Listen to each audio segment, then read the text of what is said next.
We be live. Hello, Durud and Shalom. My name is Armin Navabi. And I'm Ali Samani. We are your Iran experts. And today we'll be talking about the two-front uprising, the two-prong attack that the Islamic Republic is about to be under. We can even call it three. One, they're going to face an internal uprising, not just from the Iranian people who are opposed to the regime. They're also going to face one from their own supporters. That dwindling 5 to 3% of the support that they do have is now breaking apart faster than ever. Along with the US and Israel, potentially even a lot more other countries joining in on this attack that is set to take place, in my opinion, probably the month of September, but it could be any second now. We'll talk about that. We'll show you more alligrams about what the IRGC supporters are thinking, along with some of the statements that the Islamic Republic officials have made today that will prove to you. We also have a psychological profile on the right-hand man of the supreme leader and how paranoid he is. As we just went live right now, we do have information, preliminary reports, that there are ballistic missiles launched from Iran towards an unknown destination. These could be tests. They could be going towards the Strait of Hormuz. They could be going to Iraq to strike the Kurdish separatists. And we'll keep an eye on that. It was just minutes ago. And let's get started.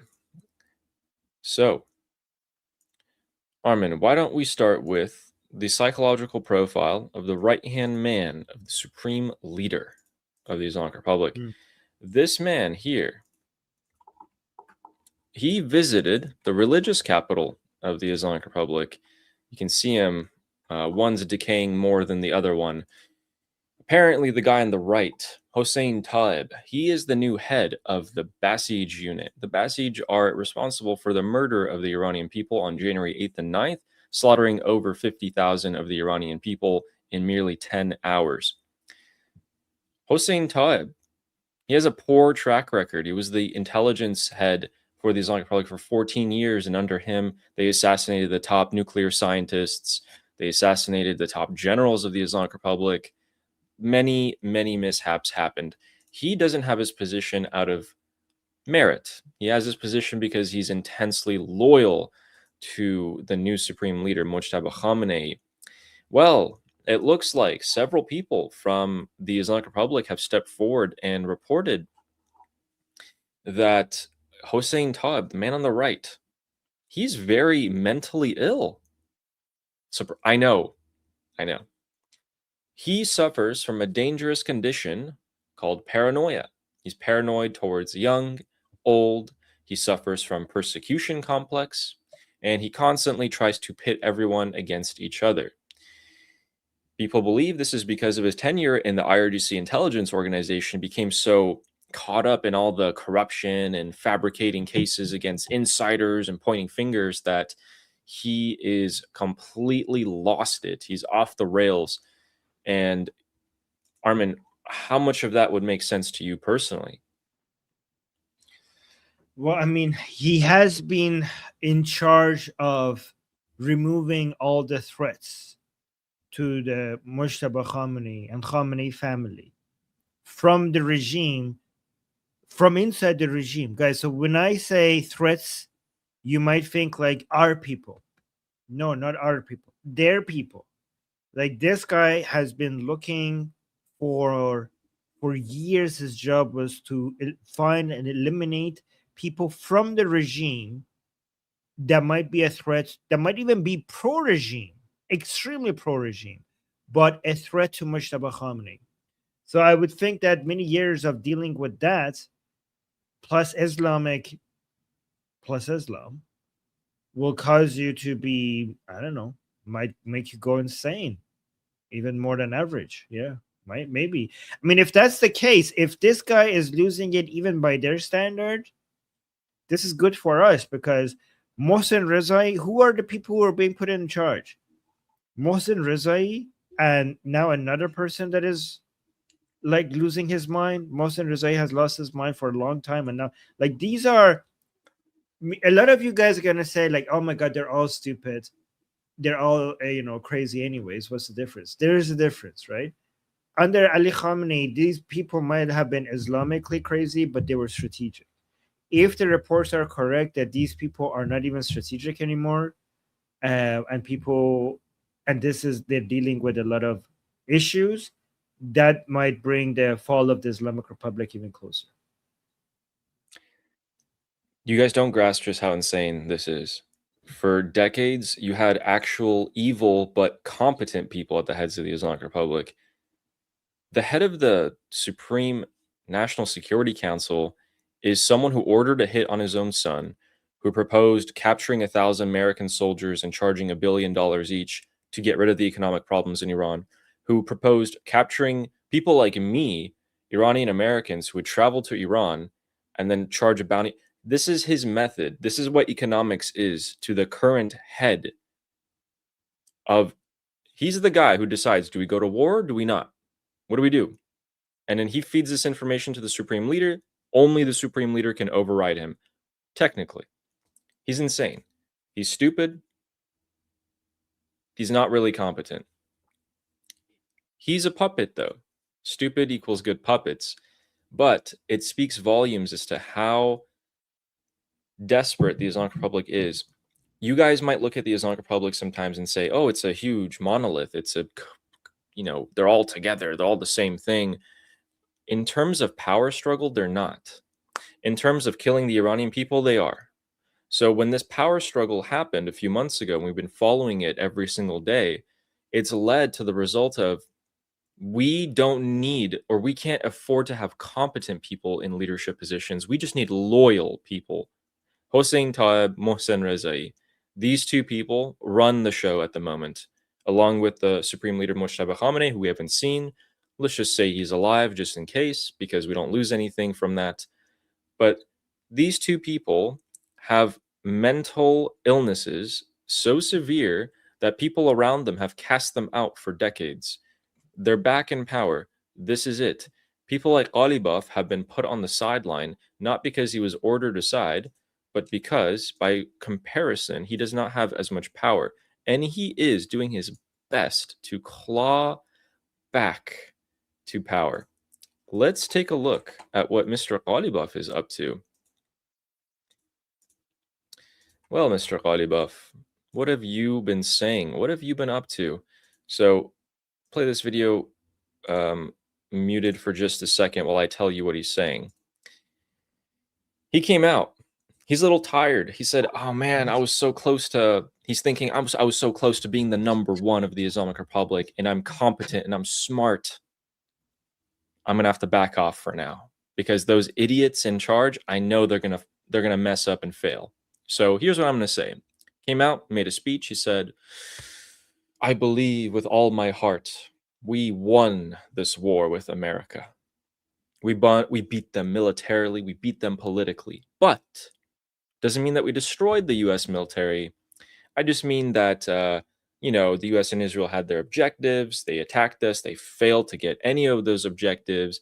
And this is the biggest defeat for America and Israel ever. And then even diplomatically, we beat them. And I was the head of the diplomatic efforts. And look at me, guys. I did all of that. So that's a source of pride and victory on the diplomatic battlefield that I accomplished personally. And he's trying to remind people of just how important he was. Although this looks, it's kind of like a banquet or something like that. I mean, I don't even know what this is. Do you want to hear what he has to say, Armin, or was that good enough for the paraphrasing? All right, let's hear it. No, paraphrase. Okay. من میخوام بگم امروز ما در یک جنگ ناجوان مردانه‌ای که در رأسش آمریکا و رژیم صهیونیستی هستند، ملت ما شجاعانه، مردانه، خالصانه ایستاد، جنگید و من به عنوان یک خدمتگزار، به عنوان یک برادری که به جزئیات کار آشنا هستم، با همه وجودم میگم ما در این جنگ در بعد نظامی و در بعد سیاسیش به معنای واقعی خودش پیروز شدیم. Armin, did they, in every sense of the word, as he's saying, win politically and militarily against the United States of America? Unbelievable. This is good for us. You know why this is good for us that he's saying that? Why? Because the jihadis hate him so much that now that he's saying we won, they might come out and say we lost. Do you know? Do you know what I mean? Because everything he says, they despise him so much that might get more of the jihadis to be like, nope, we lost. Accept defeat. Guys, listen, did you hear a single Allahu Akbar? No.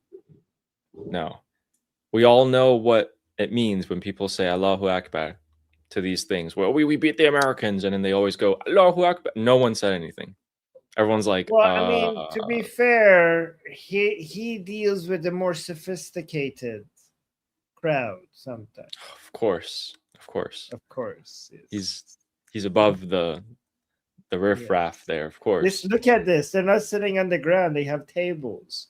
This is not, oh my God. This is not your average audience. Yes. These are more elite. Okay, so here's another thing that I thought.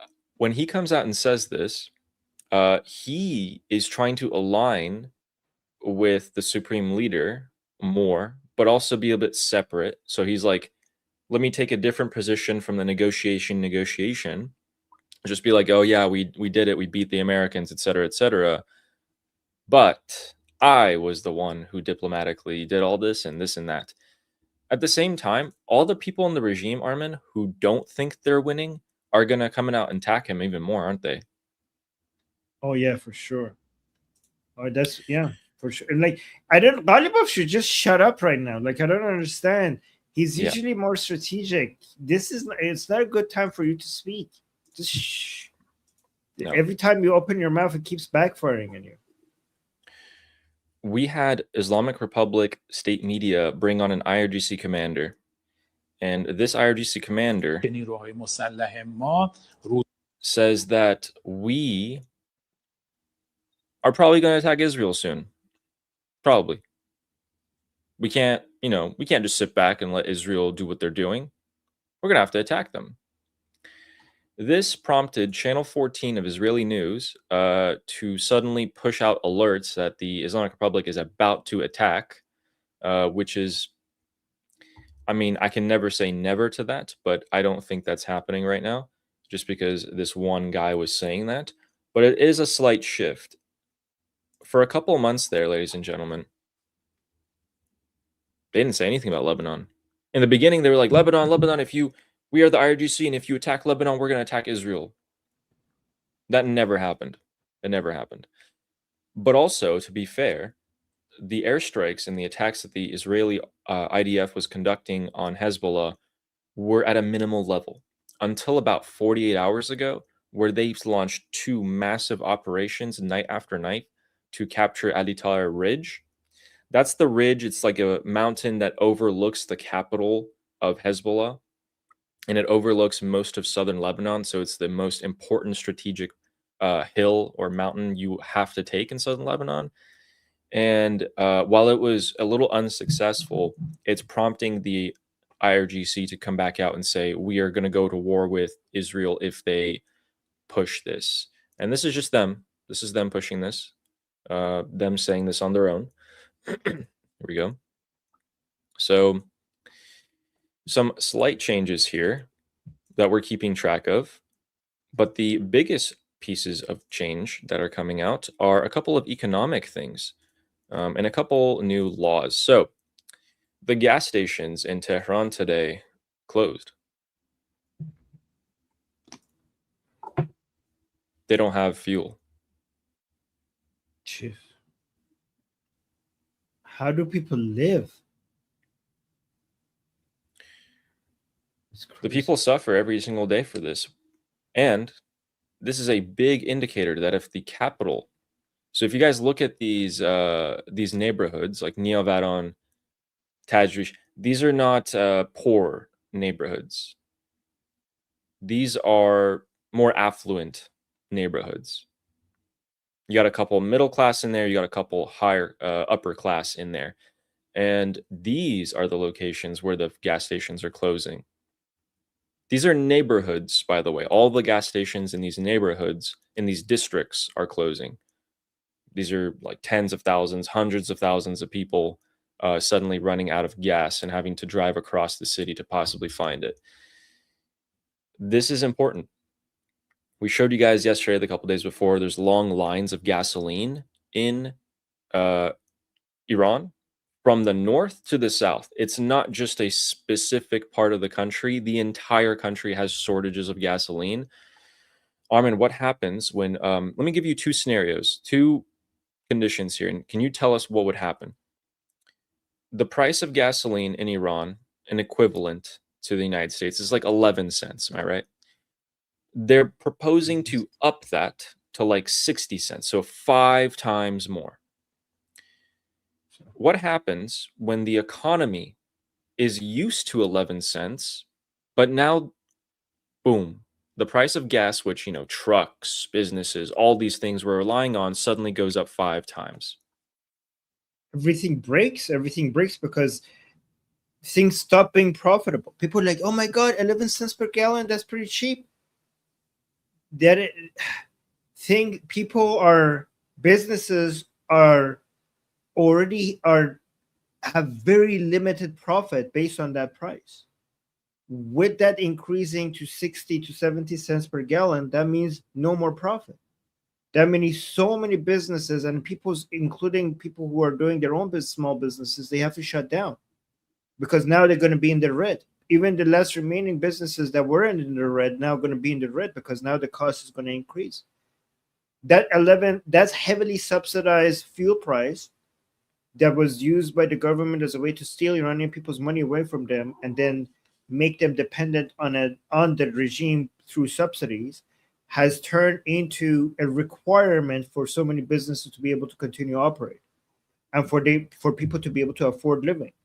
So you might think 11 cents per gallon is too small, but for a family, 11 cents per gallon is what you need for you to be able to have some money to put some food in the fridge. Now, if it goes from 11 cents to 60 cents, that means that the last remaining money that you had to feed your children is not there anymore. That means that if you had a shop, if you had a business, if you had some remaining profit left in your business, now that part of that profit is going to go poof. That means that you have to shut down your business. And so that brings us into our first pincer attack, the one from the uprising, from within. The price of gasoline doesn't differentiate between whether you support the Islamic Republic or not. It doesn't care. You still pay the same price. You might have some more money if you're part of the Islamic Republic because you've been benefiting off of that system for so long, but they're outraged. The regime supporters are so incredibly angry about this hike in prices. They didn't say too much about food inflation being 300%. They didn't say too much about the shortage of medical supplies or anything like that. They're crying out about gasoline. Why is gasoline the important thing as opposed to everything else? Like what else? Like they didn't care about the medical supplies, the food, all of that. Is it because their own businesses are being hurt by this, or what could it be? Well, because gasoline is the price, will be reflected in everything.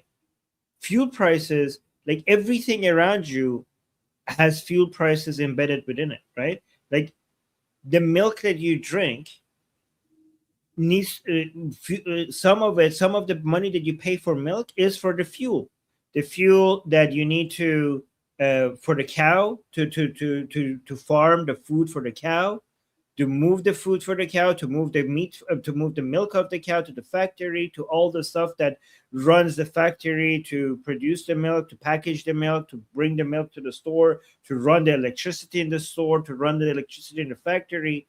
So when you're drinking a cup of milk, a lot of that money that you're paying for is fuel prices. So fuel prices is in everything.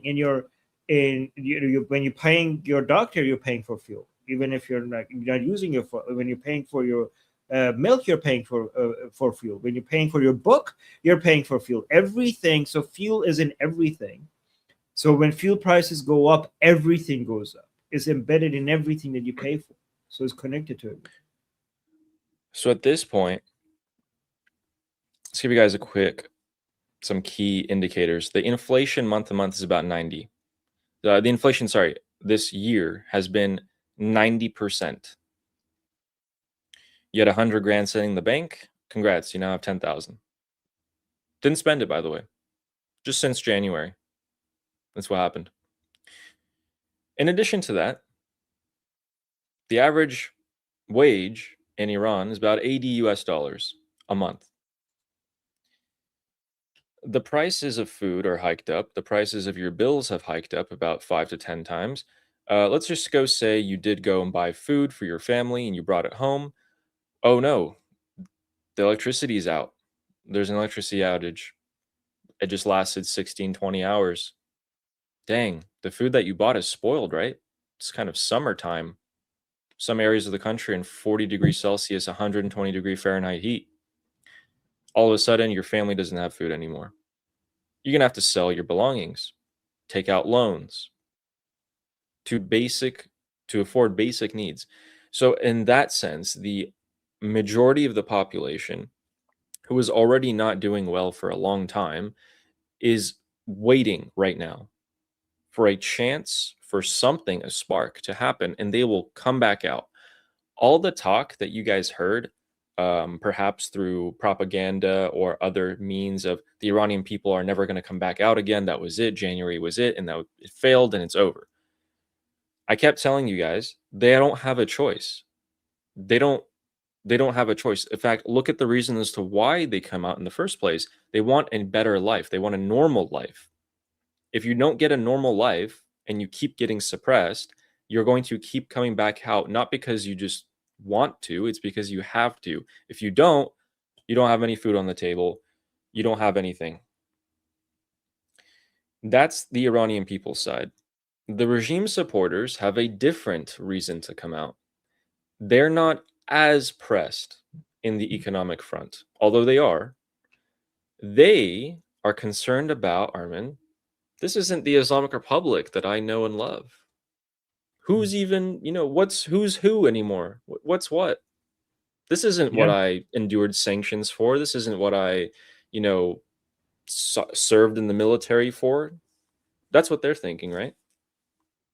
Yeah, I mean both. They're also, unlike what they pretended, they also care about the cost of living. They pretended like they don't care, but now that it's getting really bad, they're starting to cry as well. And yeah, on top of that, they're noticing that this is not the Islamic regime that was promised to them because of the that their Islamic regime that they did a revolution for 48 years ago. Like, women are walking around without hijab. Hijab laws are not being enforced. We didn't destroy Israel. We didn't kill Trump for killing Ali Khamenei.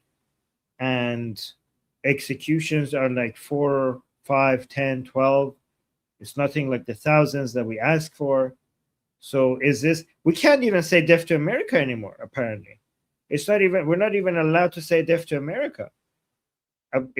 So they can say you can say death to America in America, but apparently in some areas in Iran, you can't even say that anymore.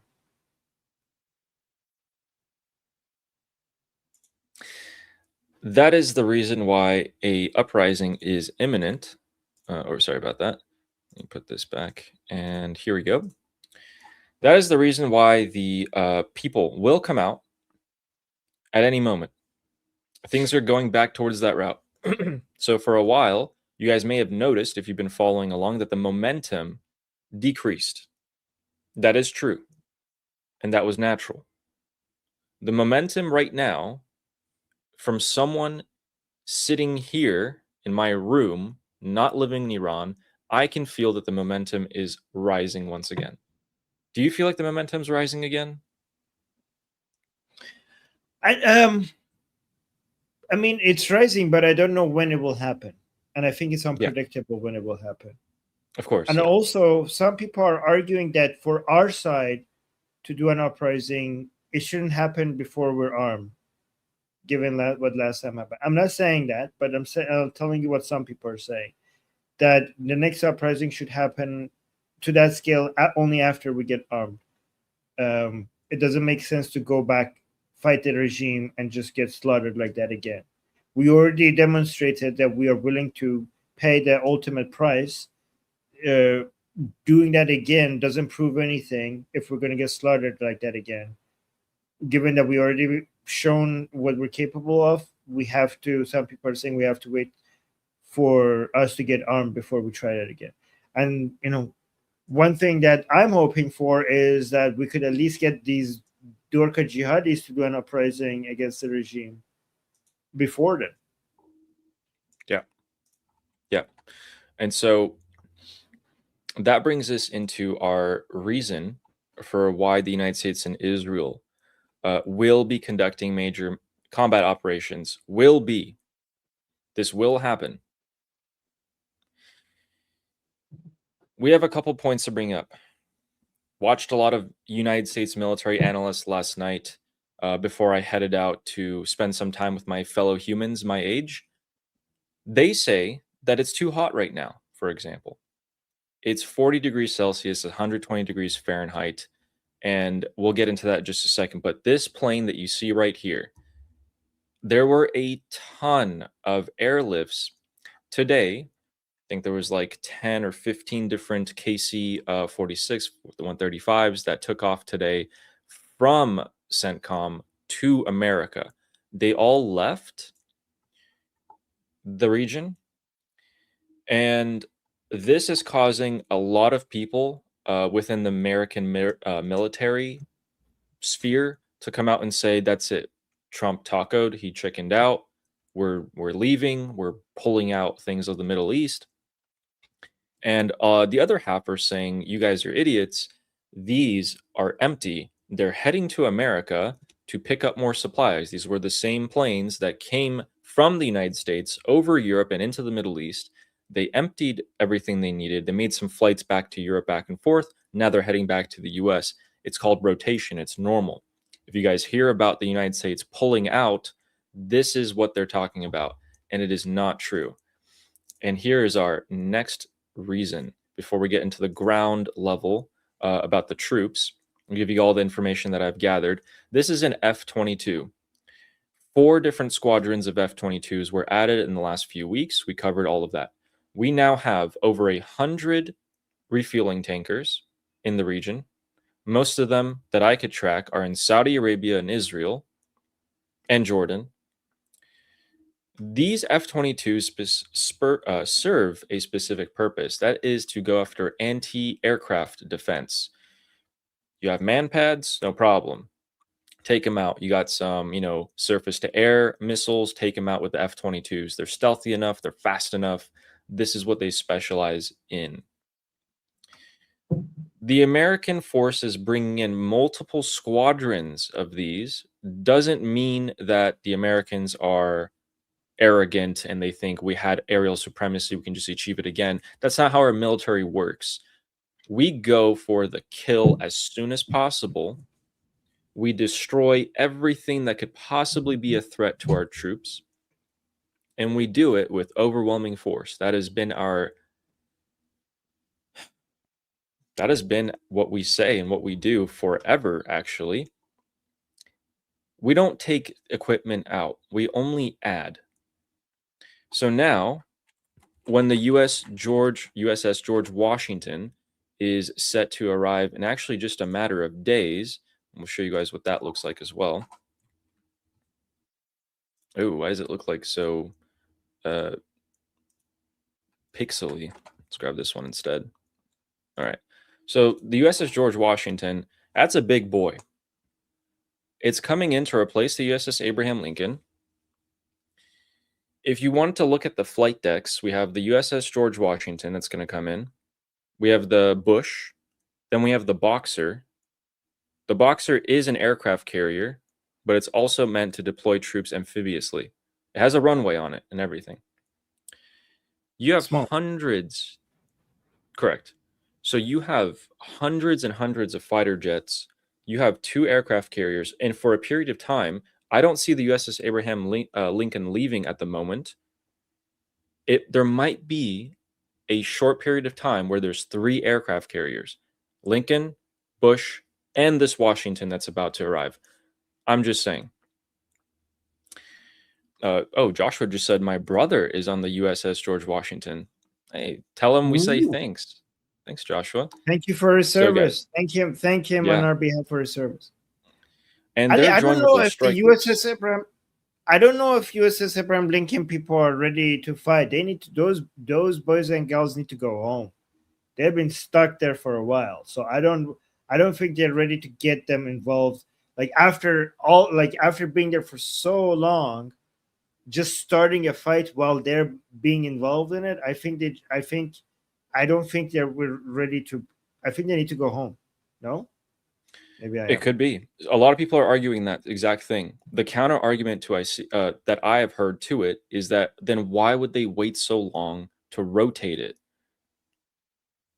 If they conducted the strikes back in February, they ended in March, and that was it, why didn't they just rotate the ships then? Even because the Abraham Lincoln had already been a while for them since they had a port call. Why not just switch them out then? Why were they waiting for this? And of course, that's something that we don't know. I'm not Pete Hegseth. I'm not Brad Cooper. I will never be able to answer that question for you.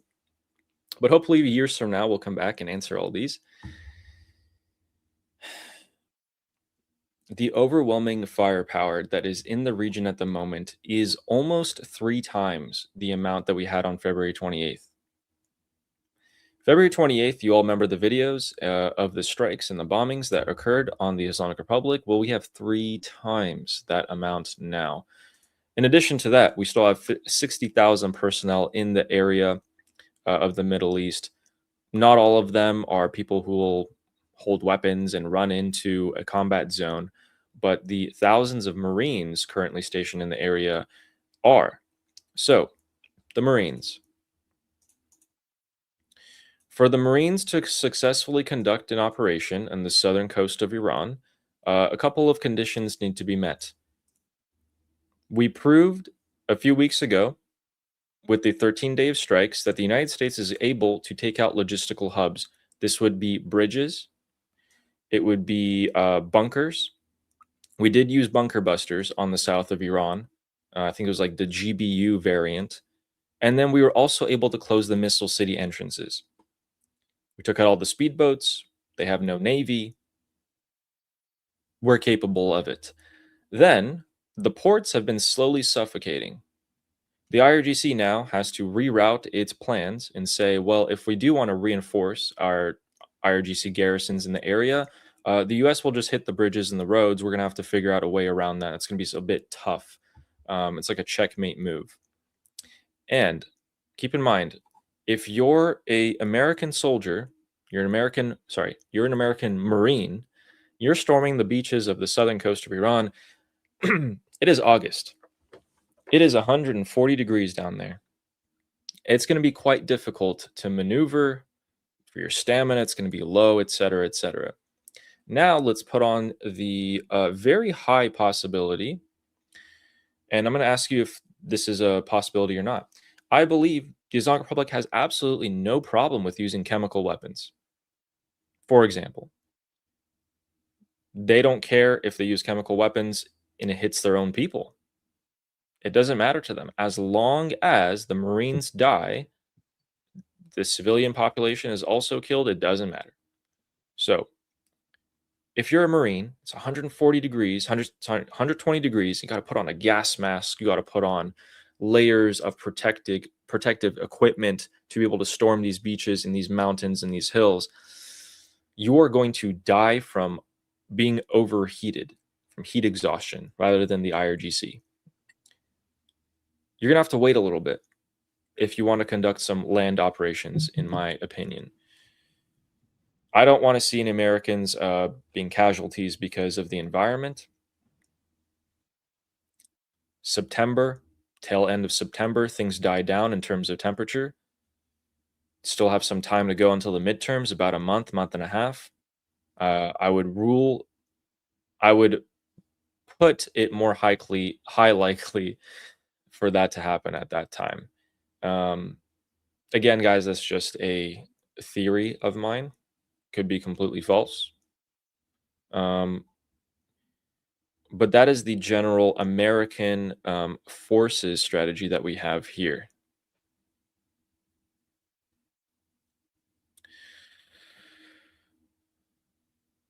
Let's see what we have for you guys now. Yes. The head of the military of Iran, of the IRGC, the Islamic Republic, commander-in-chief of the Artesh. They said, you guys know how the Treasury said, we'll give you $15 million if you give us information on IRGC officials? The United States Treasury said that. Well, looks like the Islamic Republic is like, oh yeah? Well, we'll give you $30,000 for information that captures or kills an American. Wow. I took a look. And this is the head of the Artesh, not IRGC, the one that was supposed to be less ideological, right? Correct. I took a look at what people in Iran thought about this. This is only making it worse for themselves, for the Islamic Republic. It's pissing people off, saying, you don't have the money to do anything. Our inflation, our gas prices, you're going to give $30,000 to kill an American that you've, for 47 years, been screaming that you will do. Let me remind you guys. Armin, how many years is it that we've heard military commanders of the IRGC say, we have pinpoint ballistic missiles. We're going to sink the American carriers on the first day of the war. We're going to invade Kuwait and in all these different countries and capture Americans by the thousands. We're going to sink, we're going to shoot down all their planes. We're going to march on Israel. Yeah, I'm not quite sure if they have the capability to do this, but again, don't ever underestimate what their bounties are. Given that they're now asking civilians to do it for them, isn't that embarrassing? So isn't that your job? Like, if you kill them, they're telling civilians if they kill Americans, they get a $30,000 reward for killing Americans. So to me, a lot of people are like, okay, so are you running out of manpower? Like, why are you asking us? Aren't you the one with the guns? Also, Ali, he also said that the reward is double for women. I can read you the quote. Wait, what? So here are the two quotes. Anyone who kills or captures and hands over an invading American military personnel will receive a reward equivalent to $30,000 or 50 billion 2 months, basically, from the Islamic Republic of Iran's army. He also said courageous Iranian women who carry out such an action will receive double the reward. That's even worse for them, I feel like. So they're going to hide behind, they're going to incentivize women to put themselves in. This is virtue signaling that we're like pro-woman. Yeah. Yeah, they're going to parade that woman around on media and be like, look at us, so tolerant, and even the women are fierce. But then they're also encouraging women to put themselves in danger. That's good. But where would they do that? Like the Americans, which Americans? Because the quote is invading American military personnel. Like when they come into Iran, is he talking about the ground operation in response to that? Or is he asking them to take a boat and go to like USS Abraham Lincoln with a boat or something? I don't know. Some people probably will do that, for $30,000. I wouldn't be too surprised. So that was their capabilities, largely. They did release a video today, the IRGC. They released this video of them launching multiple ballistic missiles at the same time, It kind of backfired, and I'll show you why. The video itself actually does. This is probably their best video ever, by the way. They released a bunch of BS videos over the last year of their military exploits. They all looked like garbage. This is probably the best one. It's it's not going to throw you off your seats or anything, but look at it.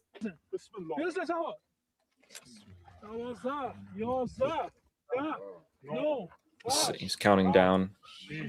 5, 4, 3, 2, 1.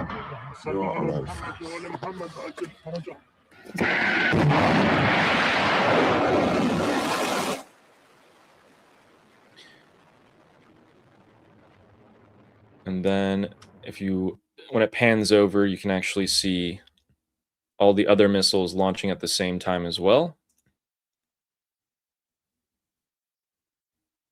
And this was an operation, I believe they took this video launching towards Israel a few months ago.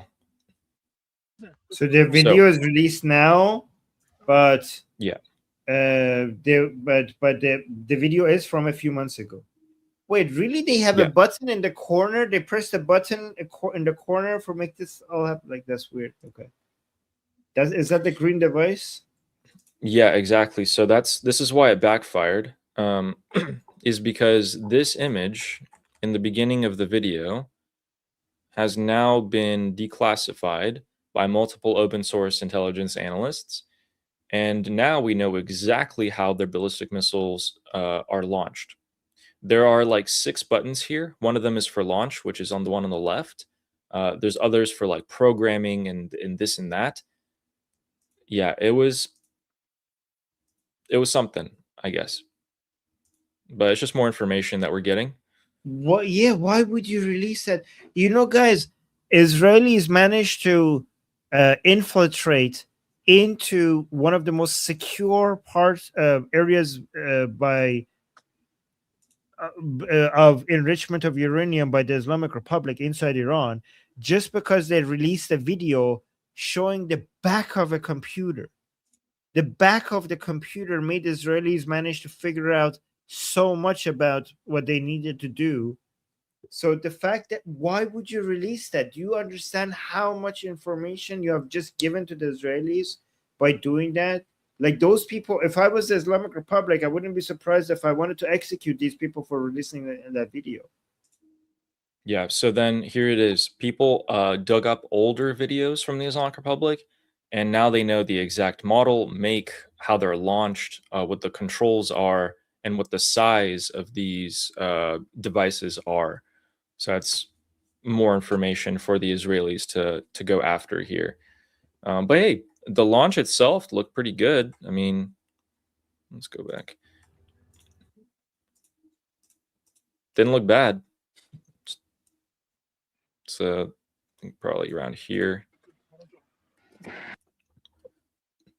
So you can see it's a truck mounted. So you can just move them pretty fast with trucks. They're able to do this as fast as about 15 minutes to come out of the tunnels, launch, and then get back in.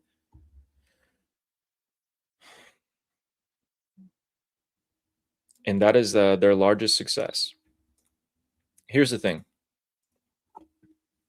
Every missile that they launch, they treat it as a victory. They think differently than most other militaries.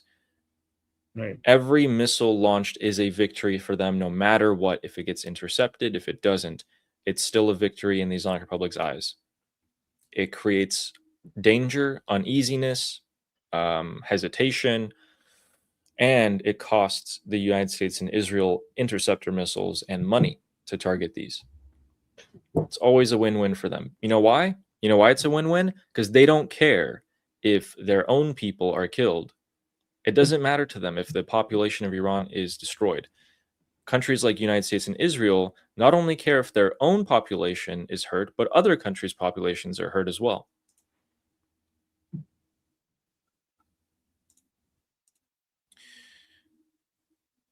All right. So with that, now we can get into a bit of a new piece of information that just got revealed by Axios. So some of you may know this man. He is the president of Kurdistan, which is not really an official country. But anyway, this man was contacted by the Trump administration, by Tulsi Gabbard, who no longer works there at the Trump administration, contacted by Tulsi Gabbard and sent to the Islamic Republic during Khamenei's funeral, which the United States and Israel killed.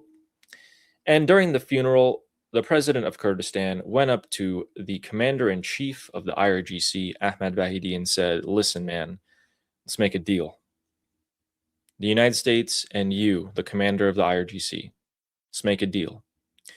Vahidi pretty much shoved his middle finger up this guy's something, and he returned back to Tulsi Gabbard, who apparently did so without the approval of Mr. Marco Rubio, and was consequently fired not long afterwards. That is the scoop given to us by Axios. The scoop. So this was interesting. Nejat Bahrami, the thing that he pointed out about this was that the Trump administration bypassed the Islamic Republic officials and went straight to the IRGC commander-in-chief and wanted to make a deal with him. At the same time, they were trying to make separate deals with the negotiation teams of the Islamic Republic. Isn't that interesting? Was this with Trump's approval or without Trump's approval? Tulsi Gabbard. I think they're saying it was with Trump's approval, but not with Marco Rubio's approval. Like Marco didn't even know about it. So what I heard is that they, at some point, they were getting so frustrated with Ghalibaf not giving them the things that they wanted. So they wanted to go talk directly to Vahidi, because they heard Vahidi is actually in favor of the negotiations. But then when they tried to talk to him through this guy, Vahidi was like, no, don't talk to me, talk to the negotiating team. Yeah. Interesting that they, it makes sense to reach out to everyone within the Islamic Republic. They are fragmented. They tried, but if they just, hey, I'm just saying, if the U.S. administration watched us for 2 minutes, they would have found out that would never, ever have worked. Ever. Let's go into what Donald Trump has said today. He mentioned, okay, I can't find the pen. Let's just go all the way over to Washington. He said something about North Korea today. I don't know, guys. It makes sense to me. And of course, guys, just view this with the lens of he's trolling. He said, based on my very good, the first line, I kid you not, is based on my very good relationship with Kim Jong-un of North Korea. Okay, so that's how we're starting this off one. All right. I'm not happy with the fact that the U.S. is participating in military exercises with South Korea. The exercises are costly, and we pay most of the price. The U.S. pays it. And that also, at the same time, sends a signal that's totally inappropriate and hostile to North Korea. As long as I've been the president, we have been unthreatening and respectful to North Korea. So based on that, because it's expensive and it's disrespectful to North Korea, I am going to reduce our joint military exercises with South Korea. And then he says, he's also trolling, he says, while somewhat unrelated, and in question marks in parentheses, I asked the president of South Korea if they want to join us in the war with Iran. And the president of the South Korean Republic said, no thanks.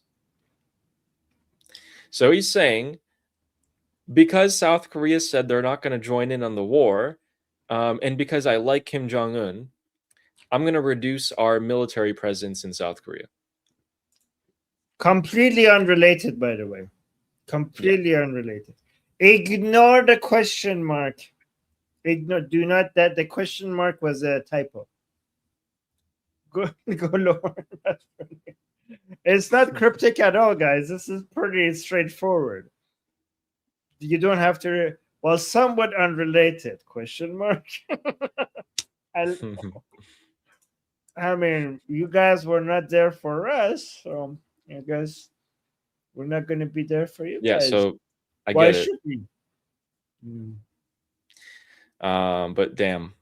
Anyway, these are the type of things that make people really confused about Donald Trump. People who say that you guys take President Trump seriously, but not literally, because he always means something else. I mean, he puts the question mark right there. You don't need to read in between the lines.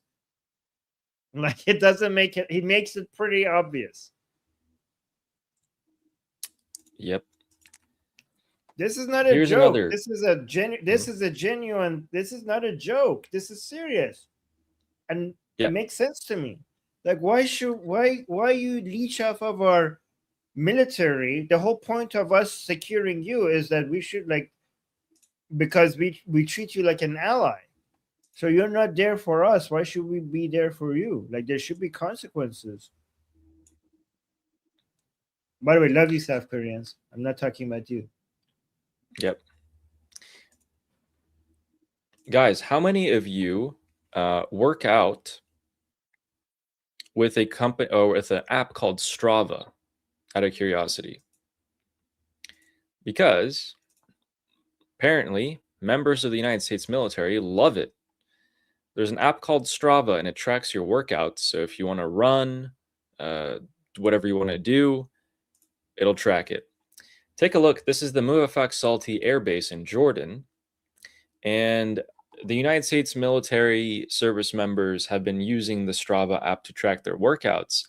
And quite conveniently, even though satellites will actually block you, a lot of them will block you from being able to see the base, unless you're China. The Islamic Republic has been grabbing data from US service members, and so has Russia and China, because they will just map out every inch of the base for you themselves. Not only in Jordan, but also Bahrain and Kuwait. Looks like it's a pretty popular app within the US military. Maybe there's some sort of discount or, perk that they can just get it for free. I'm not really sure.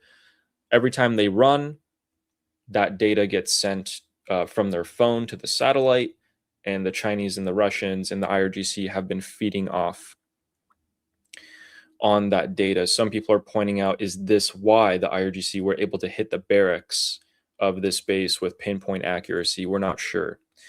But I think the US military is on it at this point, so we're not going to see too much more of that happening from now on.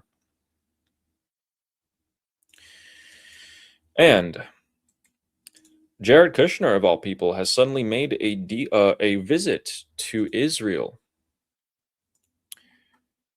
He touched down in Israel last night. He's meeting with Benjamin Netanyahu today. The date of the comments, it's almost 2 a.m. in the Middle East at this point. So he's going to meet with Benjamin Netanyahu today, and what they're going to talk about is undoubtedly some things about Iran. But the official reason for the visit is the Gaza de-weaponization, giving up their weapons, Hamas giving up their weapons. That's basically the topic here. Hamas was instructed by the IRGC to not give up their weapons, to just simply stay, we'll store our weapons somewhere. Trump has instructed Kushner to go and tell them, we ain't gonna accept that one. We ain't taking that deal, because you guys are just gonna store the weapons somewhere. You're gonna go grab it in the future. You're gonna be a problem forever. You're gonna have to give up those weapons to Israel completely. We sort of have the same situation in Iraq. These are two proxies by the IRGC that are refusing to disarm, Hamas and the PMF. In addition, we also have the Yemeni Houthis, who actually just took a pounding like few others can. The Yemeni armed forces, this is the official government, just announced today that they eliminated 200 Houthis in 24 hours with multiple different operations. So you can see here that the armed forces of the Yemeni Houthis actually got some really big upgraded tech. I can't show you a lot of the other videos, and we'll just pause it right there. They bought drones from Ukraine. These are Ukrainian drones. Wow. As I told you before, Ukraine does have surpluses of drones. They actually produce many more drones that they use, and they sell them to other countries to fund their war efforts. They're selling some to Saudi Arabia, which is then giving it to the Yemeni armed forces to use on the Houthis. That still hasn't stopped them from being hit, because once again, today in Jazan, the Saudi government issued this statement to all residents of the city, telling them, please don't panic. These are alerts that indicate incoming ballistic missiles and drones. Please take shelter, etc., etc. Jazan was hit once again today, one of the biggest oil refineries for the Saudi Arabians that happens to sit a bit too close to Yemen. So at this point, Yemen's in a full-blown civil war again, and the Houthis actually got a pretty big defeat at the hands of these Ukrainian drones operated by some Ukrainian operators, I'm sure, and then also the Yemeni armed forces themselves. And the reason I'm saying that is that even if Ukraine sold them these drones, they also must have sent some people who knew how to use them best. And right afterwards, boom, huge success. 200 Houthis eliminated in one day, over 181 operations launched to eliminate those 200. But what happened? What happened in Russia and Ukraine last night and this week? The Ukrainians are launching bigger and bigger attacks week by week. They're becoming more intense. Last night, the Ukrainian armed forces launched over 1,000 drones to Moscow alone, not including all the other drones that they sent to the Black Sea ports, the other southern parts of Russia. Moscow alone was subject to 1,000 drones.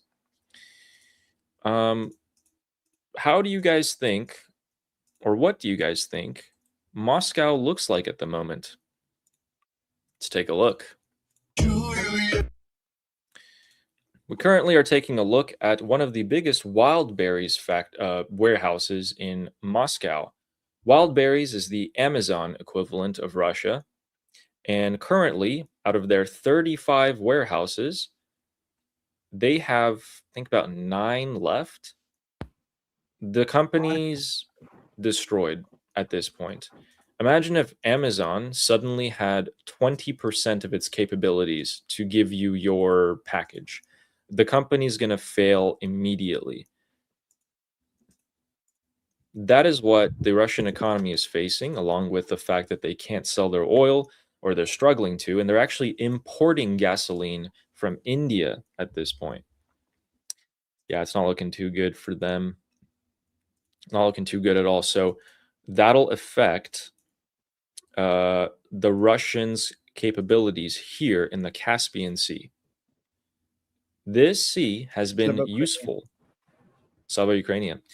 It's been really useful for the Russians. They're making some good money selling weapons to the IRGC. They're even using this land bridge through Georgia and Armenia to deliver trucks.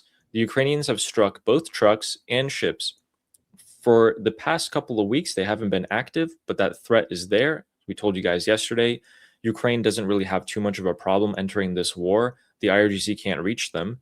And also, because if they do, remember, guys, the Earth curves, and if they do, they have to fire missiles through Turkey to reach Ukraine.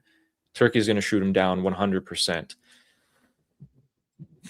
The Ukrainians have excess drones. They got no problem entering this front from cutting money going to Russia even further.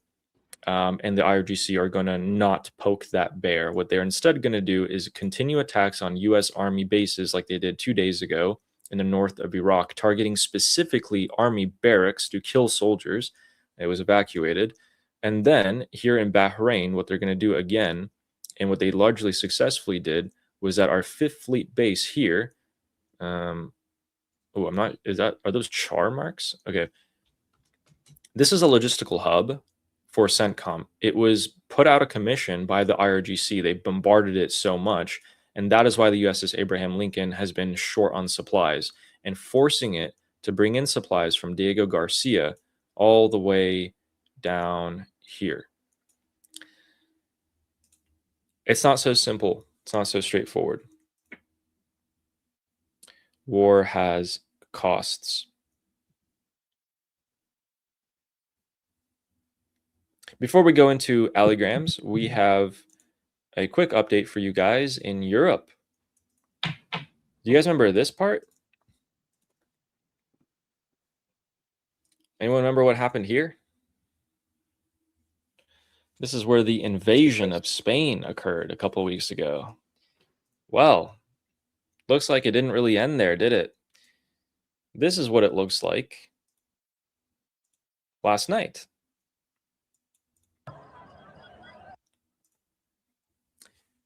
Yes. Again. Thousands more are pouring in. Right. A lot of Again? Are you eyewitnesses on the serious? ground. Correct, again. Oh, God. A lot of eyewitnesses are reporting that many of these people are armed with weapons, makeshift weapons, some even with guns, bats, sticks. Peace-loving immigrants who are trying to escape something, I guess, of course. Or so the Democrats say. So that was last night in Spain, and then today in Spain looked like this, with them just simply pouring over the hills into people's homes. Well, we all saw what happened last time. They set fire to businesses. They broke in. They started stealing. Cars were on fire, and it looks like whoever's filming this right now is hopefully safe. I hope they're safe. Looks like they're about to escape. And one more piece of news before we get into alligrams. We have the pilot situation with Qatar. So, for those of you who don't know, 3 pilots of the Islamic Republic military were captured.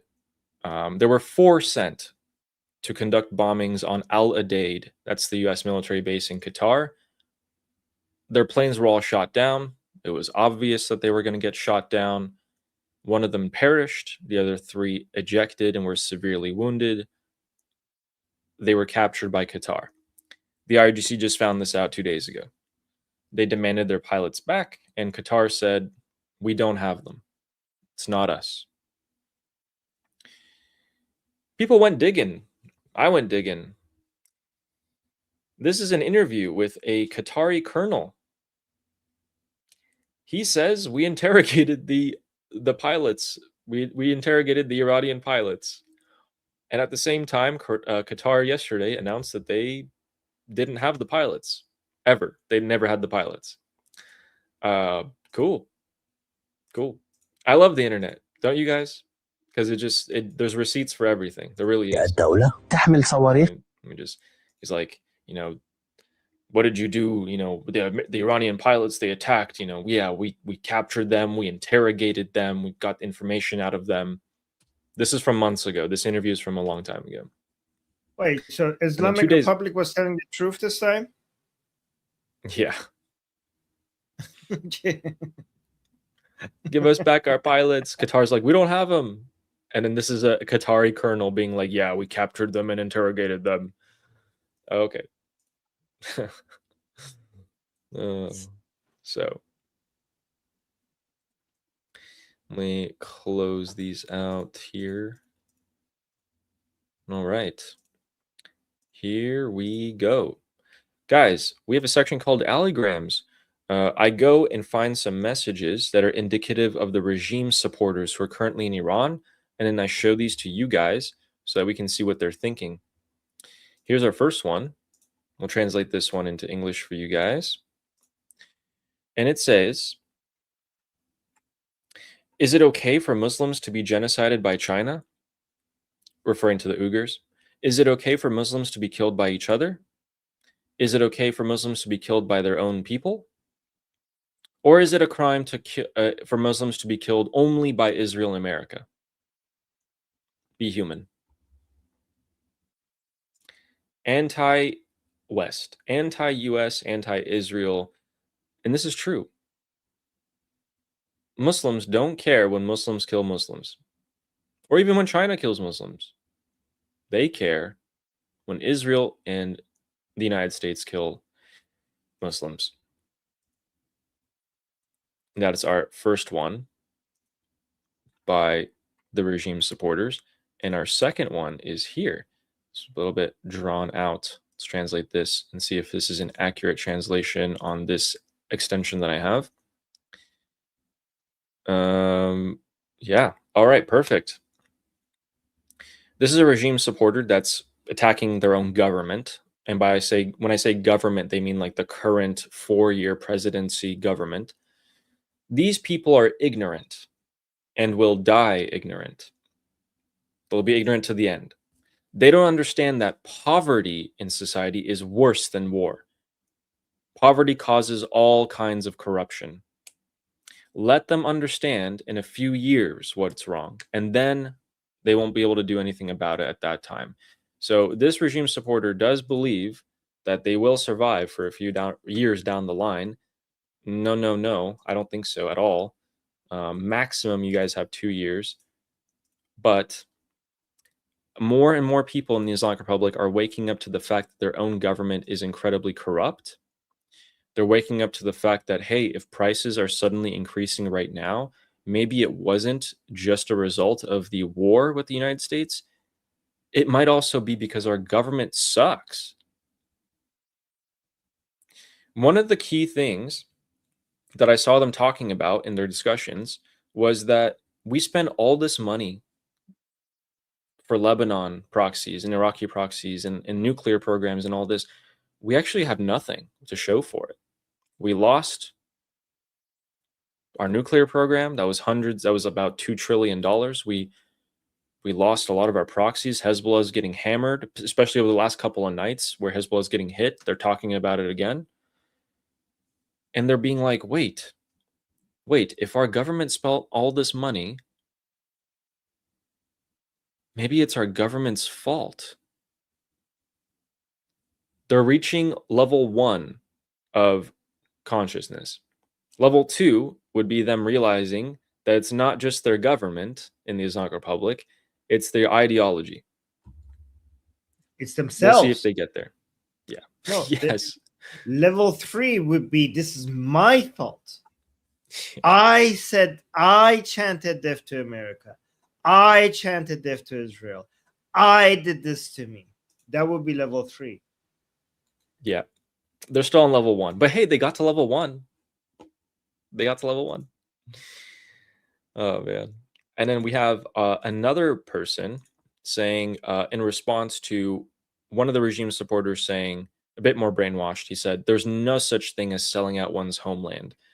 Completely retarded take. This person says, I agree. But when you degrade a country that was the first leading economy in the region back in 1978, when you degrade Iran and you compare it to countries like Pakistan and Bangladesh,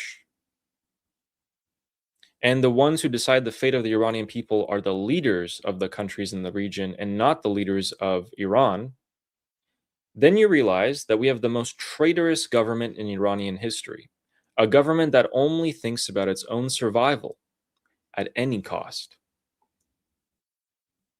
What they're meaning here is that we are just as poor as Pakistan and Bangladesh at the moment. We had the first leading economy in the Middle East. Now we're like Pakistan, Bangladesh. Other leaders like Israel, Benjamin Netanyahu, or Trump will decide the fate of Iran. Even we can't. And this government will survive at any cost. If it gives up parts of Iran, that's okay. If it kills its own people, that's okay. It just needs to stay alive.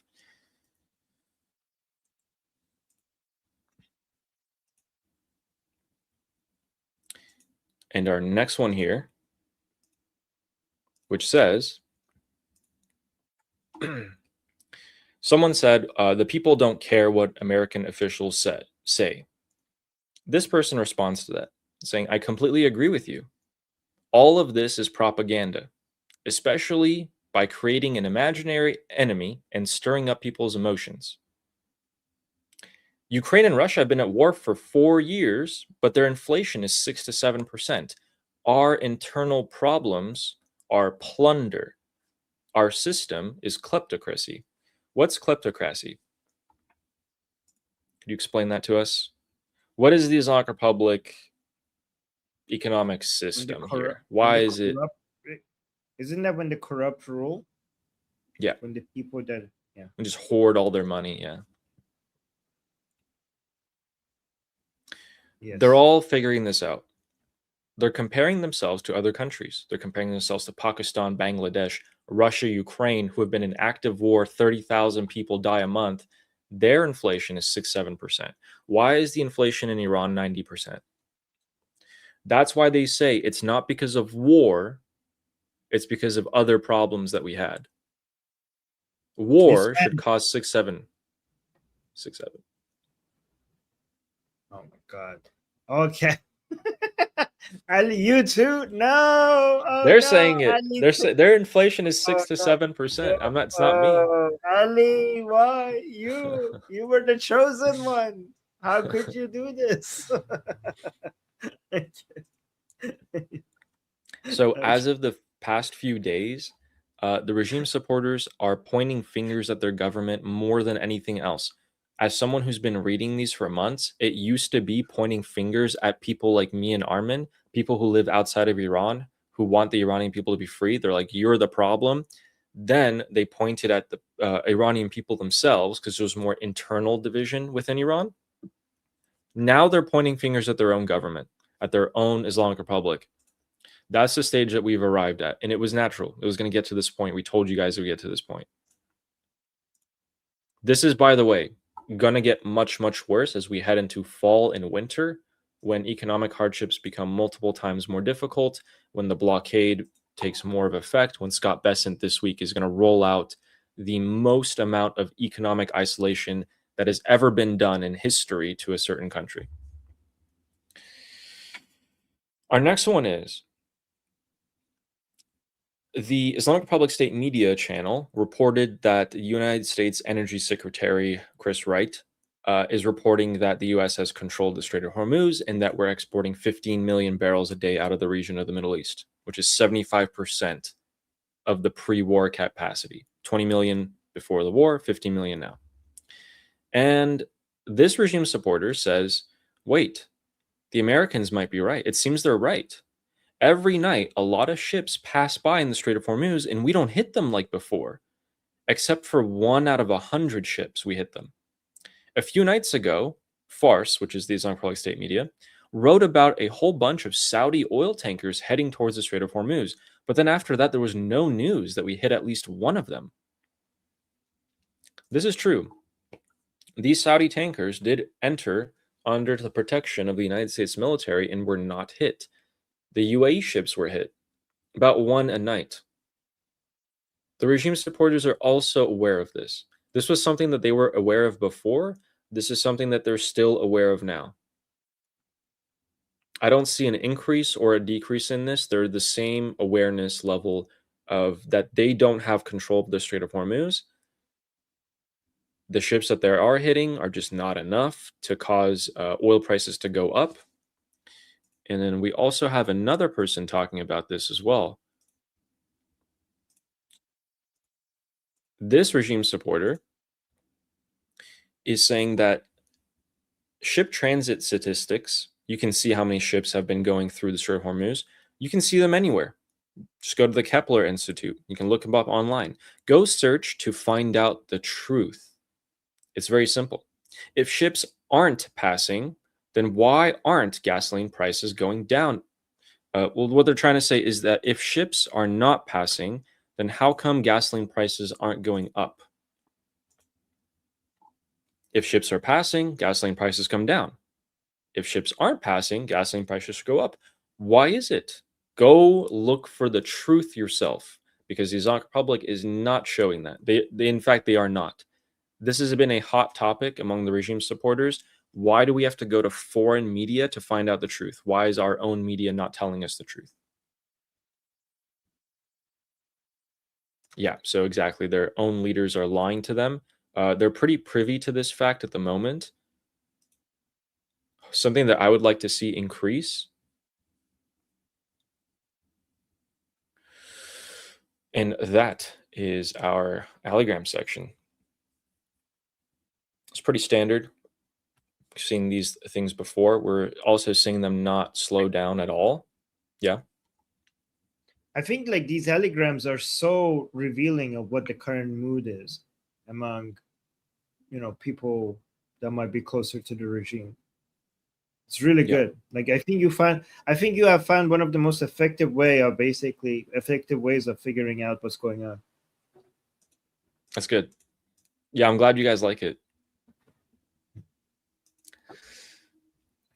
Literally nobody else does this, not on the Persian side or English side. Like this deep dive that you do. Yeah, and I get it, right? Because they'll be like, oh, it's anecdotal. And that's right. But I do take a look at hundreds, if not thousands of messages, and then I grab the ones that are the most indicative. I say this, indicative of their mood. If I just see one person saying this one-off thing, I'll be like, okay, well, that's just one person. If I show them that it's not going to, whatever, right? But if I see 10, 20, 30 people over the course of a couple of days saying this, I'll be like, okay, that's at least something that if 30 people had the time to come and write this point, other regime supporters are also thinking it. Well, Ali, I know it's pretty, reflective of the mood there, because for the Persian channel, I cover what social media, videos, and state media and regime supporters accounts are saying. So that's what I do for the Persian side, and the things that you cover on Telegram is based on what I'm saying, a good reflection on that as well. So the fact that they match shows that you're doing a good job at figuring out which comments to highlight. Sweet. I didn't know that. That's good. Yeah, and I sent you the ones from yesterday. Yes, thank you. Yeah. It's good that I have them. In case I keep them in my back pocket in case somebody on the Persian channel says like, nobody says that. I'm like, I'll pull them over. Yeah. I give you credit, by the way, when I show them. Oh, thank you. You don't have to do that. I just want them to know that is happening. Can I show you a video? Oh, yeah, of course. All right, so guys, I don't know which Shia shrine this belongs to. It's one of them. Which Shia shrines this is. I'll play it without explanation, and you guys could tell me what you think is happening. Okay? This is a shrine inside. Well, actually, I don't know if it's in Iran or Iraq, but let's play it. It's a Shia shrine. بيدي جبت مهرة ولا هم بالولوف كفيل شوف بيدي جبت مهرة ولا هم بالولوف. So for some reason, okay, so they realize that this part of the ball, the pattern there kind of looks like Imam Hussein, the third Imam of Shia Muslims. So they're treating it like a miracle, and they're kind of kissing it. Let me. Well, we don't have to listen to it. So they're just thinking like, oh, this is a miracle. This is Hussein, and they're just kissing germs. It. But also, this person's nails are painted, and that's a man. Because that's a male area. That's a male area. That's the guy's nails are painted. I don't think it's painted. I just think he needs to see a doctor or something. But I don't know. Does this look like Hussein? I don't know. Absolutely, ladies and gentlemen. It also looks like somebody giving you the middle finger. It could be that. It could. I don't know. It also looks like something else that I'm not going to say, but it could be many Yeah, things. anyway. These people, you know, these people. What are you supposed to do with them, really? Guys, what are you supposed to do? So I'll show you a picture of Hussein, the holiest man in Shia Islam, more important than Allah and Muhammad himself. Okay, so this is how they usually depict him. Oh no, that's Ali. What the hell? I searched for Hussein. Was he a drag queen? They kind of they always, you know what, Ali, they they always paint them like that for some reason. It's so weird. No, yeah, they look at this. They always paint them. This is Hussein. They always paint them like as if they're like, I don't know. It's very. Sorry, I shouldn't laugh. Yeah, no. Yeah. No, okay. Like I kid you not, guys. Like, okay, let me show you. Okay, if you just search for Imam Hussein on Google Images, right? Look at this.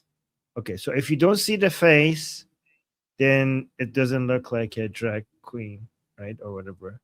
But if you do, like, the eyebrows are always kind of look like here, like if you keep scrolling down. There's like this, okay. Or maybe they don't show the face sometimes. So this weird. guy. Oh, look at this one. Yeah, look at this one. Look. And they got the always looks eyelashes like and everything. They have makeup on. Yeah, it always looks like they have makeup on. So weird. Yeah. So weird, man. What do you do with these people? I think you just slowly de-indoctrinate them over time or something like that. It's probably the best. Don't ask that method. question, because the answers we're gonna get in the chat is probably I have to turn off the chat so we don't get it. When you say True. don't, what do we do with these people? I mean, the answers we're gonna get, guys. Please do not give your answers. We're trying to make sure that we don't get nuked off of YouTube. Thank you. Yeah, guys, instead, look at this. This is Saudi Arabia. Saudi Arabia just instructed in Saudi Arabian schools to remove the phrase, "The Muslims will never give up Jerusalem."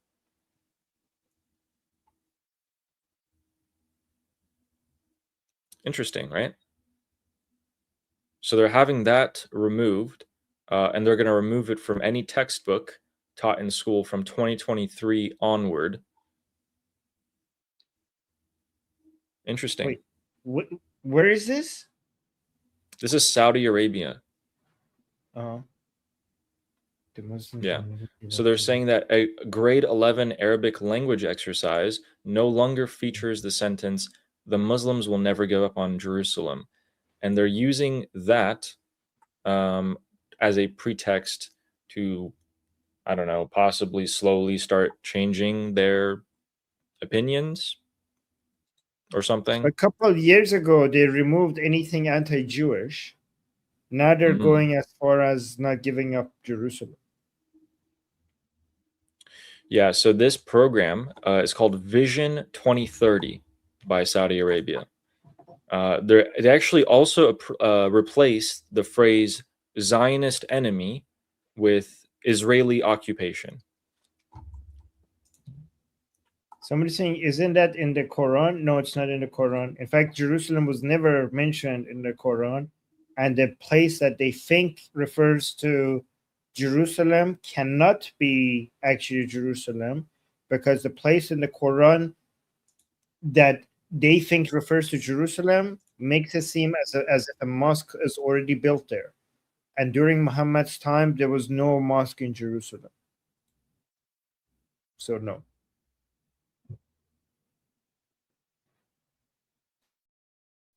I'm going to take a look at the news.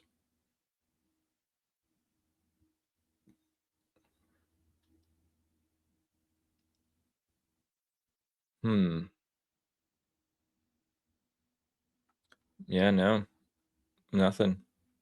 Looks like those ballistic missiles launched earlier are probably just a test, or if they did hit something, we haven't heard of them so far. All right. So let's get into our super chats here. And Lior, I'm saying, do you guys color coordinate? 9 out of 10 times you're matching outfits. No, we don't. We do. Oh, we're not telling them. Okay, we do. I'm sorry. Yes. No, we're not I'm telling sorry, them. Ali, I thought. Okay. Okay. Sorry, I let it out. Yeah. Okay. You guys notice that? Interesting.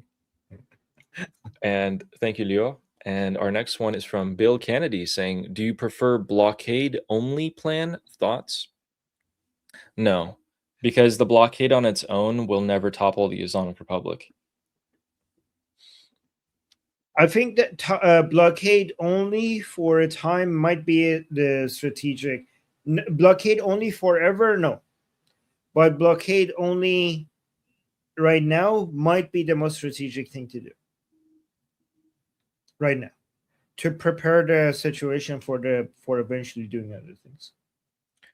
What we're about to find out, though, Bill, is this week, Scott Bessent is apparently going to conduct the most amount of economic isolation ever done to a country.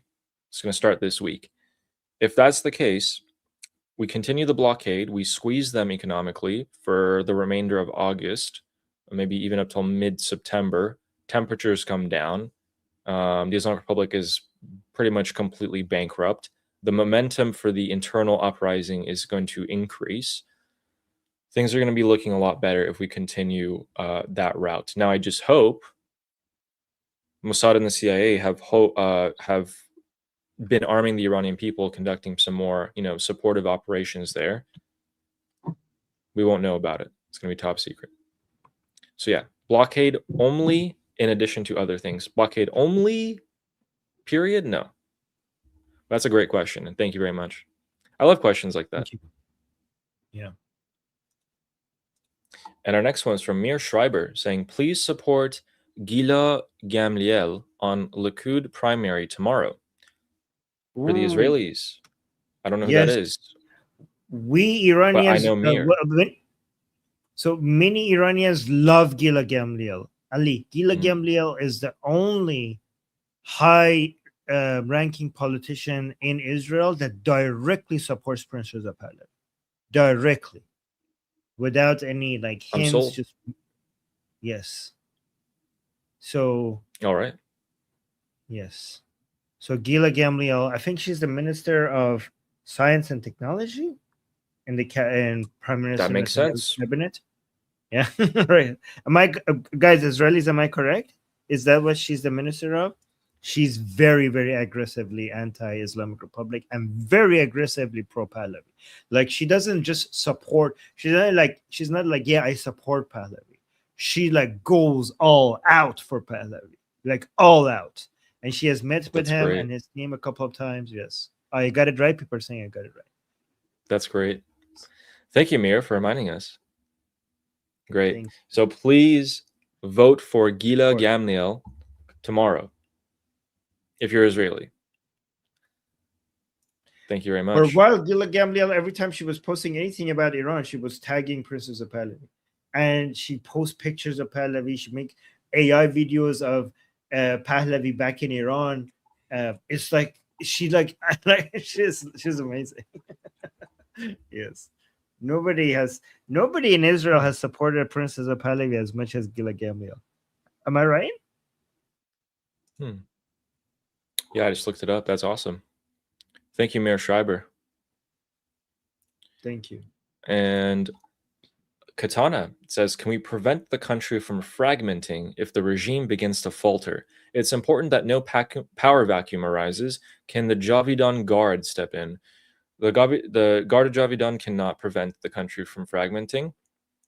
The Iranian military would be able to, which is why their role, at least in my head, their role has always been step in at the last moment, provide security.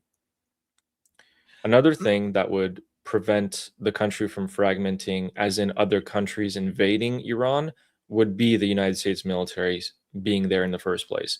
If you're the US military and you just successfully conducted regime change and now you have a country willing to be your staunch ally, it's probably in your best interest while your military is right there to prevent other people from effing with it. I'm not worried that much about Iran fragmenting.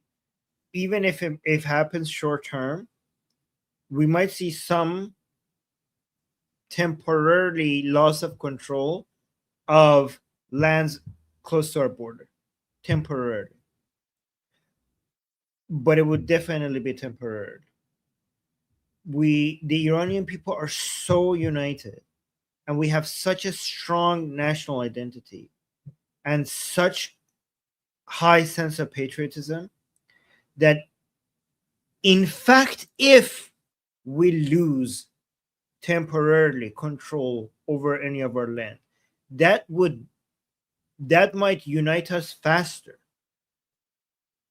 because that would create such an urgency among so many Iranian people to get their act together and retake control back over that land, that might actually end up becoming a unifying factor, if that even happens. Remember, once the Islamic Republic falls, the Iranian people are going to be united in creating a government that is reflective of the people, that is patriotic, that is in line with Princess of Pahlavi and his leadership.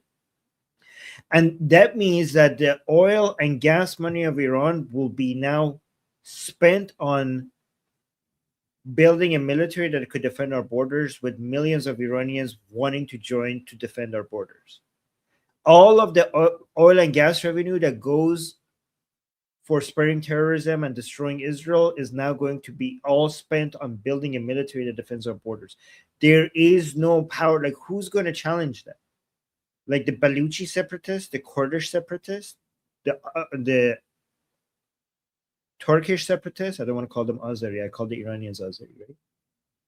The Arab separatists, with what? A few thousand people against millions of Iranians that now have the support of millions of Iranian people and Israel and United States and their unity.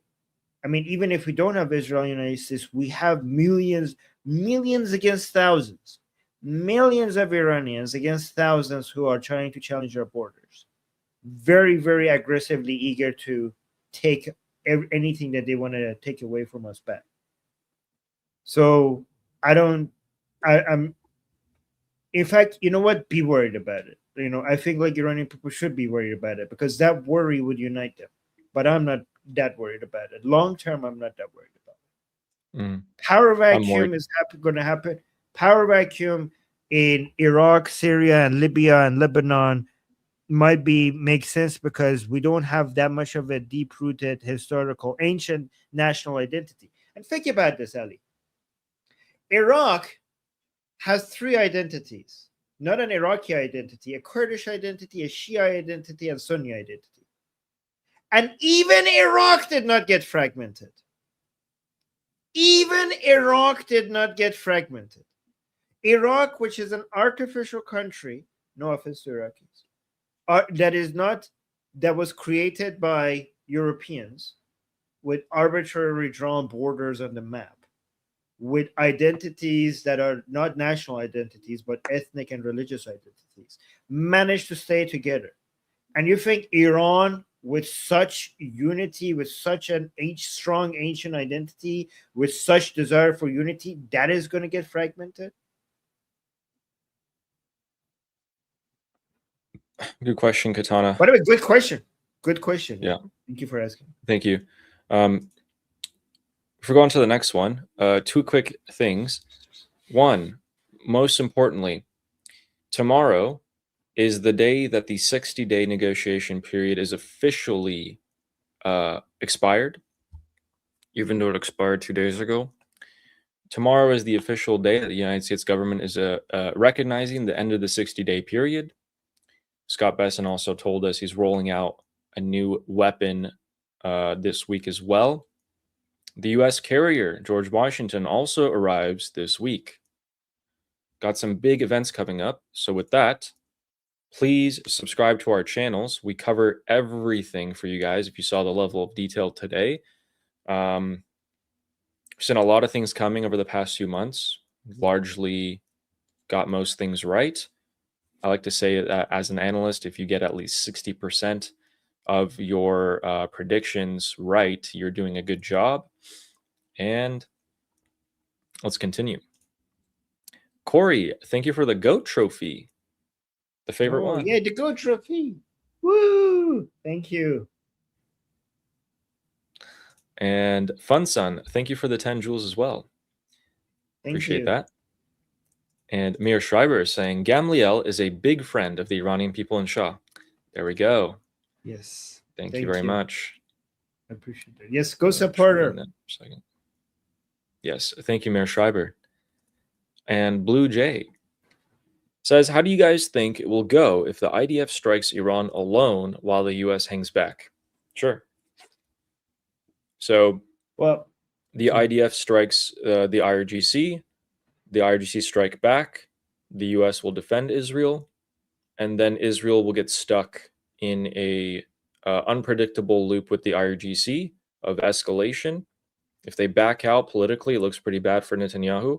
So it'll probably be a drawn-out war with the IRGC, which will weaken Israel, which is not good because Turkey's right there. And Hezbollah is waiting right now to see, what can they do with their last stand. It's just an unnecessary risk. If you want to finish off the IRGC, Israel has to do it with the help of multiple other countries. But the way I see it is, so Israel is fully capable of destroying and killing anybody in Iran without the help of the United States. But then once they do that, if they want to go a full-on head-to-head, operations at the scale that we saw in the 40-day war, then obviously there's going to be a big response. And as able as Israel is when it comes to attacking anything in Iran, they need United States when it comes to defending of what comes after. A lot of the defense system of the Israelis needs the United States cooperation for that to work out. And United States will defend Israel. Like it would not abandon Israel. But the problem is that the cost to Israel would be that this will very much look like United States didn't want to go to war, and Israel attacked the Islamic Republic anyways, knowing that United States would defend them anyways, meaning that they drag United States into a war without them choosing this. This might turn many people in the United States who weren't thinking that Israel drags the United States into a war to believe that as well. And at the time, this, if it becomes an existential crisis for Israel, it would make sense for them to do this. But this is a very costly. They have to calculate the cost benefit because the soft power of Israel and the United States is falling. And if they do something like this without first getting the green light of the United States, because one way or another, the United States will get involved if Israel does this, right? And if they don't get the green light first, they might turn the White House against them, and they will lose some of the people that are supporting Israel right now. And I don't know if Israel thinks that they can afford right now to lose their soft power in the United States even more than it has fallen so far. Yep. So it's not worth it, essentially, Blue Jay, for the IDF to strike Iran alone. But great question, and thank you very much. And Nail Bunny says, how bad is no petrol for cars? In the UK, I just walk or ride my bike. What's it like in Iran, or is it the same if you're in a big city as for me? On an individual level, cities in Iran are too large for you to conduct most of your things with a bike or walking alone. On an individual level, it's very, very difficult. But a lot of people don't even own cars. They'll just hire Ubers. And an Uber, it's called Snap in Iran, the Uber equivalent. A lot of people do that for work at the moment. That's where you have issues. So, and then going even further to a macro level, you want to feed your cow, you need to bring in a truck full of fertilizer, uses fuel. The cow eats, the cow gets fat, you kill the cow for meat, You process it, you send it to a processing facility, gas. From processing facility to, storage facility, gas. To the supermarket, gas. People drive to the supermarket, gas.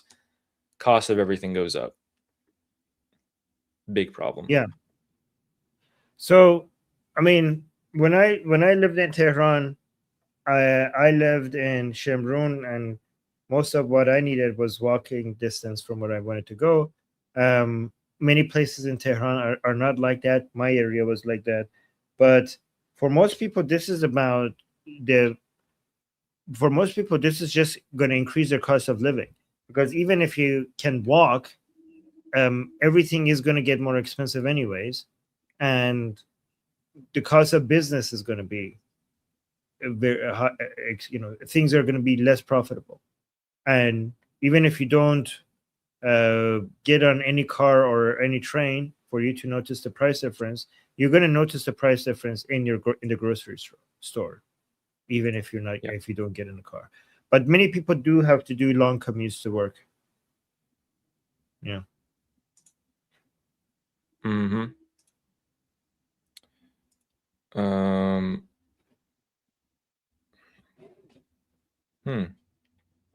Interesting. Thank you, Nail Bunny. And Sarah Ocean says, uprising only when Shah says it's go time? Probably the other way around. Probably it happens first, then Prince Reza Pahlavi says it's go time. I think they happen they work with each other, right? So you see a spark, and then Prince Reza Pahlavi and his team see if this is the spark.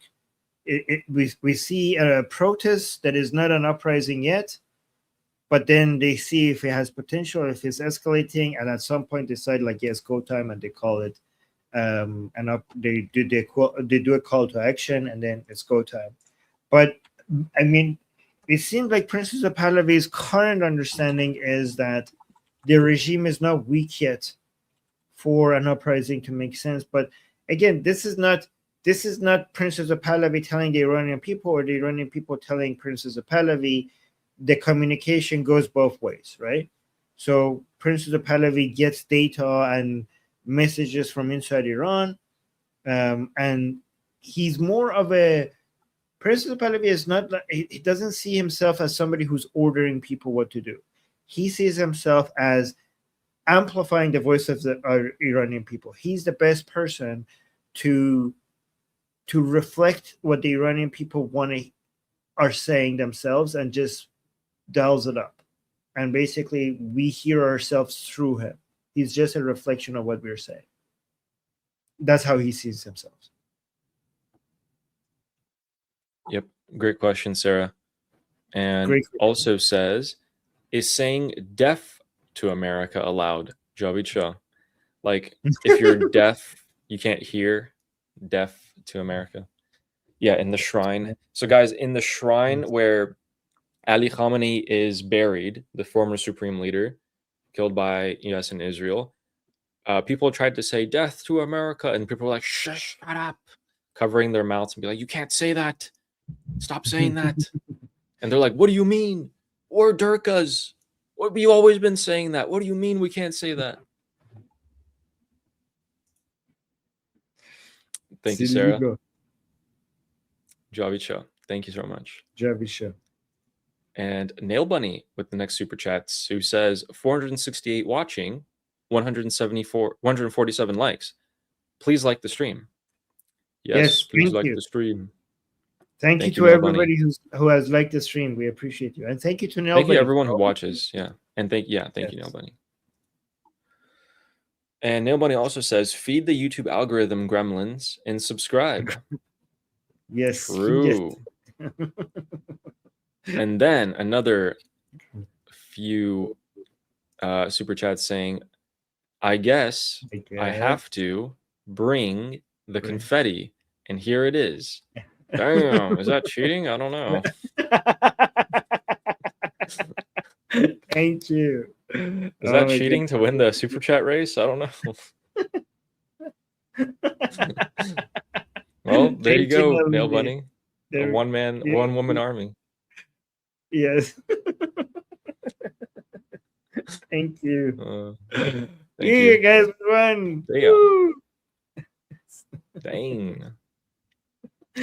People are saying it's not cheating. Guys, I don't know. I don't know. I don't know. Yeah.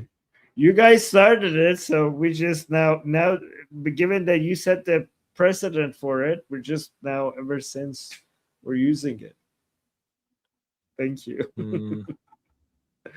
Thank you. And Funsun, thank you for the jewels.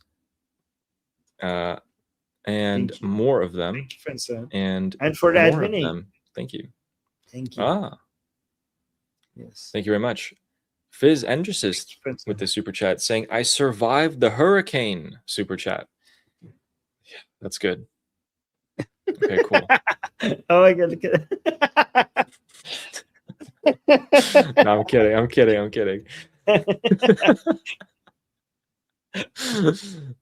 glad you're doing good. I think you said that usually hurricanes don't make windfall in the part that you're at, but this one is pretty severe.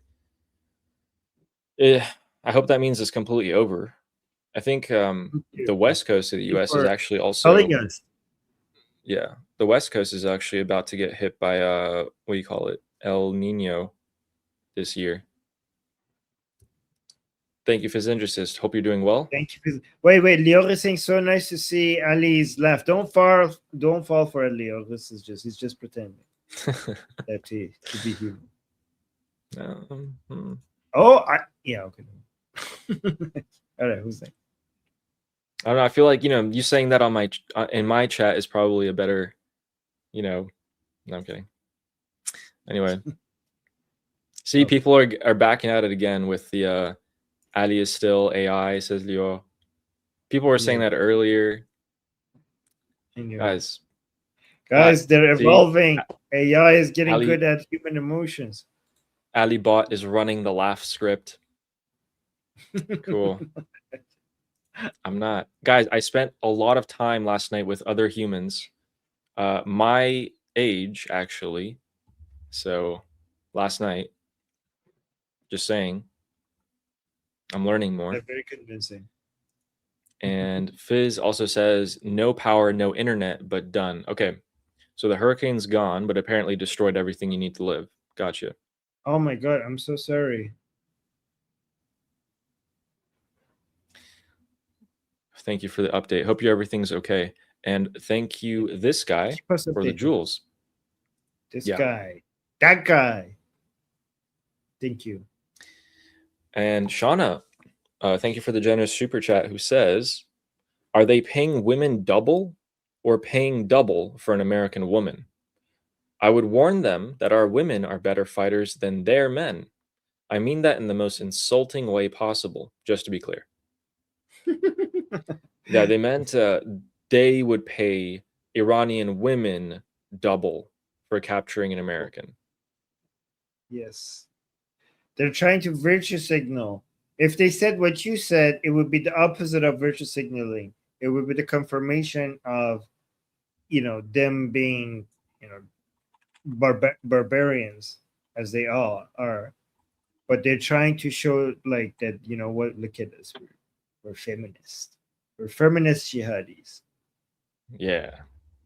Yeah. Very progressive. You get guys, you get double the reward for killing an American if you're a woman. We're very progressive. Says the IRGC. Yeah. Artesh. That's Artesh. Yeah. Oh yeah. Says the Islamic Republic military. No difference. But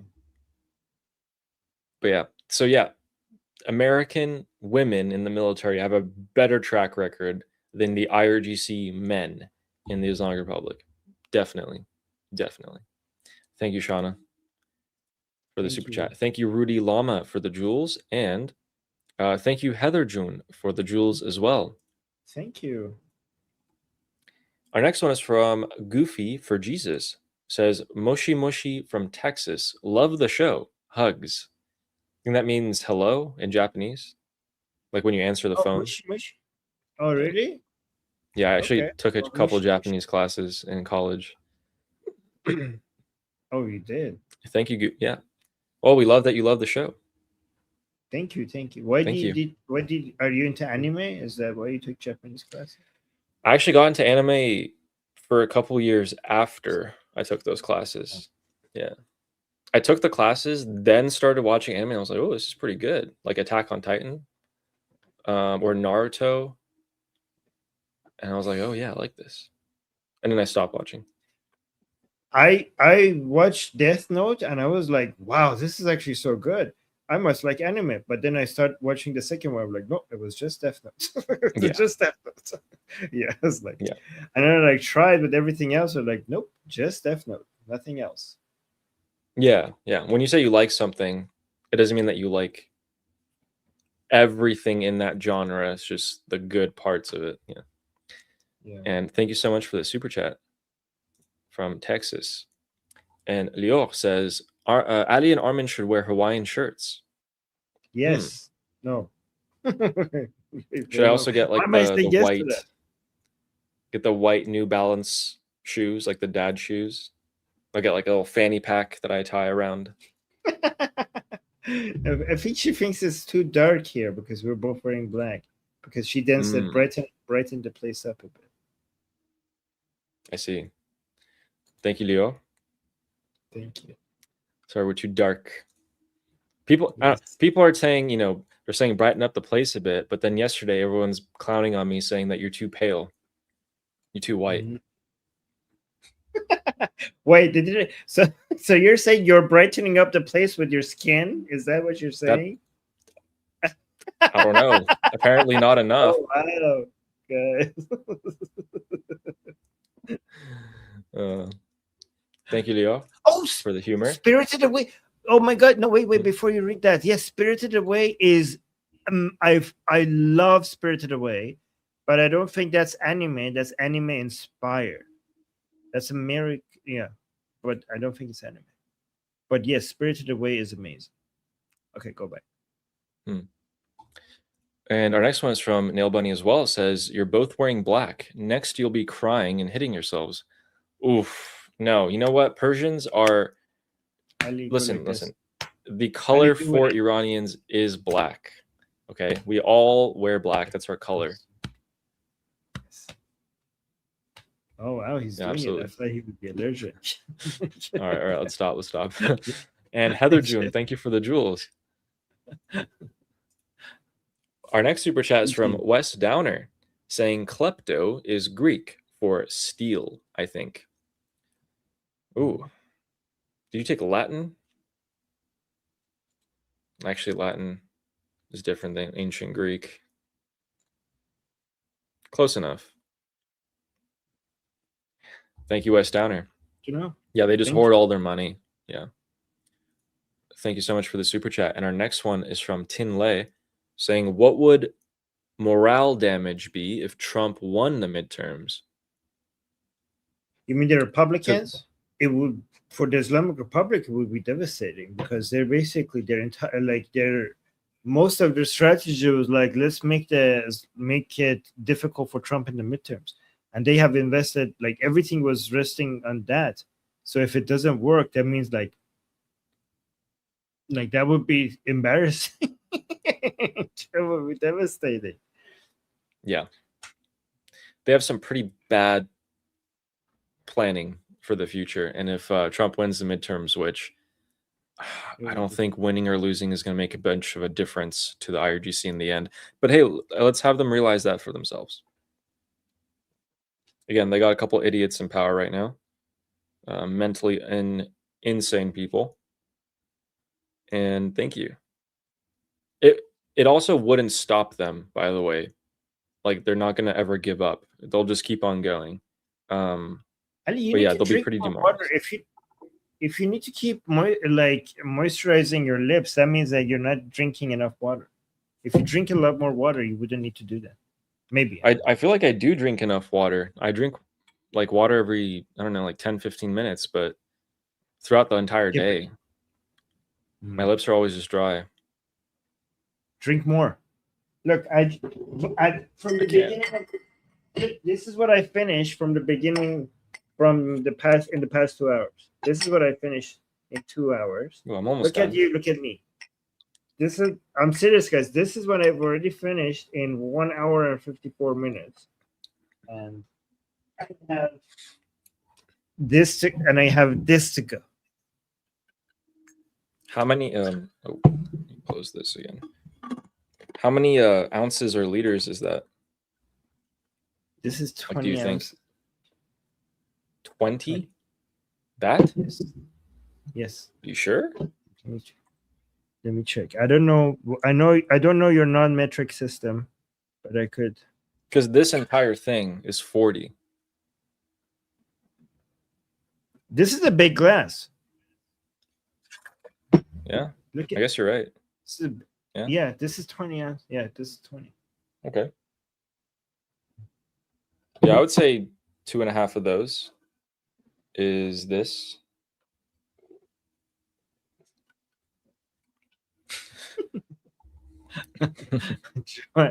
Joanna said you're gonna pee yourself, Armin. Okay. Yeah. And this is why I keep taking breaks. And our next super chat is from These are West wait. Downer. Jewish Samantha saying is Armin alcoholic. This is tea. This is all tea. Different kinds of tea. But yeah, go on. Yeah, it's tea. And then our next one is from West Downer saying almost confetti, and then sent another super Confetti. chat for confetti. Thank you very much. Thanks, Wes. Thank you. Glad to have you on board recently, by the way. And thank you so much again. Yeah. Great addition to our team. True. And Jewish Samantha, thank you for the jewels. And yes, that's Fun it. Sun. Make both of them. Makeup brush for the Hossein with the whole lashes at both of them. Thank you for the jewels. Our next one is from Kayvon Shaw. Says, which one of the Durkas teabagged Imam Hussein's shrine? Did that happen? I don't wait. I think I don't know. I don't know what this is referring to. I just couldn't understand that.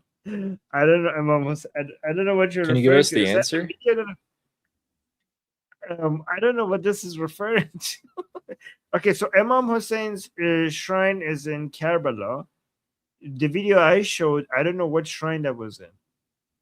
So I don't know. I don't know. I don't know what to answer this. Ali, you answer it. I don't know, guys. How do I answer this? I don't know. I have no idea. Kayvon, you're gonna have to let us know. This is the first Shia-related question that I can't. I don't know how to answer. I usually have an answer. Oh my god, I don't know. What? That came out of nowhere. Oh, that's funny. Look, someone in the chat, Magnum Opus, was saying Armin is teabagging, and then the next super chat was Kayvon Shaw saying, which one of the Durkas teabagged Imam Hussein's shrine? I don't know. You know, by going by that order, they're talking about you. Oh my god. Oh, Ellie wants to know what teabagging means. Can you explain to her, Ellie, please? Sitting up and down repeatedly on somebody as an act of disrespect. So think about the tea bag and dipping it in water, and think about what the equivalent of that be on someone's face if you do that. All right. Yes. Thank you, Kayvon Shaw. Let us know, by the way, if you're still here. And our next one is from James Moore saying the IRGC need double donkey hotels. There is a coded message. Oh, man. Double donkey. I don't know. I think you guys are more well-versed in the Durka than we are.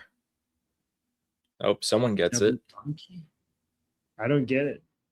I don't get it. James, tell us. Tell us in the chat. So cryptic. Thank you for the super chat. We'll look for that. And Bill Kennedy says, is there a solution to the Palestine problem? Yeah. Oh, it's super simple. I mean, to me, just get rid of Hamas. Just have them disarm, arrest them all, take them out of Gaza. That's not the solution. That's not the solution. Getting rid of Hamas would not end it. Something else would pop up. Getting rid of the Islamic Republic. The funding? No, get everything else, all in the Middle East. When you look at it as a problem, if you eliminate the problem, it will grow back, because the source is all coming from inside Iran. So this is an octopus with tentacles that keeps growing back, like Hydra's heads. So the solution to most of the problems in the Middle East is getting rid of the Islamic Republic. You have to destroy this from the source instead of just keep cutting the tentacles. Good idea. Thank you, Bill Kennedy. Think about this, Great guys. question. The solution to Hamas, the solution to Hezbollah, the solution to the Houthis, the solution to Hashd al-Shabi in Iraq, the solution to Fatimian, the solution to Zainabian, the solution to the Strait of Hormuz, the solution to the enrichment of uranium, the solution to all the threats in the Middle East, the instability, the solution to the lack of investment and prosperity in the Middle East, all of it has one solution. Remove the Islamic Republic, bring Shah back to Iran. Yeah, that's a good point. That's the second part of your answer. Not just the Palestine problem, but all the other problems are being get rid of because we, the Iranians, will go after these terrorist groups. It is to our benefit to destroy them, and we want revenge. Neil Bunny with the great point. All of this global terrorism started after 1970. Yeah, the Islamic version of it. Yeah. The pan-Arabist version of it. There were pan-Arabist versions of it before, but the Islamic version. Exactly. And notice how when these Persian Gulf Arab countries, namely Qatar, got a lot of money, Saudi Arabia got a lot of money. Notice what happened as well. So thank you. Great question. Thank you. Our next one is from RG Rappaport saying, any updates on the oil slicks in the Strait? The updates are the same. The natural wildlife in the area is dying at an alarming rate. On land, close to the ocean, the plants, if you take a napkin and you were to wipe a leaf with a napkin, your napkin will be black because there's oil. So it's going on the trees, it's going on the plants. Animals eat those. Everyone's having a problem. Every biological organism in the area is having problems. Thank you for the question. And Alexia is saying, is fertilizer a problem already in Iran? We have major issues even importing fertilizer to grow crops. I highlighted this because this is something that you guys need to know. In Iran, the farmers, just like most other, farming techniques around the world, will harvest their crop, sell it, and in the case of Iran, they will sell it to the government. The government will give them money so that these farmers can go not only fund their lives, but also buy seeds, equipment, and etc. to produce the next year's harvest. Bad news. The farmers who turned in this year's harvest to the government of the Islamic Republic are not paid. They don't have the money to make more food. If this continues, this situation continues, another 6, 8, 9 months, you're not going to be running into a problem of food inflation in Iran. You're going to be running into a problem of food shortage in Iran. Thank you for that question. And Flying Robot Duck saying, how many high-level targets are left in Iran? Oof. I mean, a lot, but... About 130. Yeah. But if we just had to choose 5, I would say, you took out the 5 correct people, maybe 10, you could get the job done. So 130, if you count the people on this list, around 130. Including the 30 over here. That's important. But if you count the members of the parliament as well, then maybe 400. If you count the Friday prayer imams, then 1,300. But I would say basically everybody on this list. Yeah. But you could probably get the job done with 6. Mm-hmm. Yeah, we gave our 6 the other day. Yeah. And you could leave the rest of the Iranian people. Yeah. Thank you. But if you want to go all out, then there's your list. There we go. Kayvon Shaw, thank you for the 5 gifted memberships for Liberty Politics. Thank you. Huge. Thank you. Thank you so much. And generous. Very generous of you. And our next one is from Sarah Ocean saying, Ali is not a piece of meat. I'm a toxic female. I don't know where that came from. I'm indeed not a piece of meat, but I don't think you're a toxic female. Technically, you're meat, bone, cartilage, some skin, hair, and blood cells, but partly meat, right? The muscles are meat. Yes, yes. Yes. Also, he's not meat because he's all wires and metal anyways, probably. True. True. Right. Silicon. That's a silicon. Thank you, Sarah. Thank you. Funny. That's funny, super chat. And T Sapbar Pad said, greetings from Hungary. Love you guys. Joby Cha. Ooh. Joby Cha. Thank you. Thank you for watching from Hungary. Must be pretty late into the night. That's very sweet that we're getting. You know, I never in a million years would I think this many people who are not Iranian from all around the world will come and say Joby Cha. You guys, yeah, you have no idea how much this means. Thank you. Thank you so much. And we have Lior saying, Hungary is a great country. Oh, yeah. Yes, it is. Yes. Thank you for the super chat. Our next one is from Amir the Cricket, who says, anime movie, Your Name, 2016. I heard about that. Never watched it, though. And then Amir also said, with a very generous super chat, saying, for a mug/cup heater purposes. Huge. Oh, very generous. Thank you. Thank you, Amir. That's very sweet. Appreciate that. Thank you so much, Amir. No. Been there from day one. We love you. Thank you so much.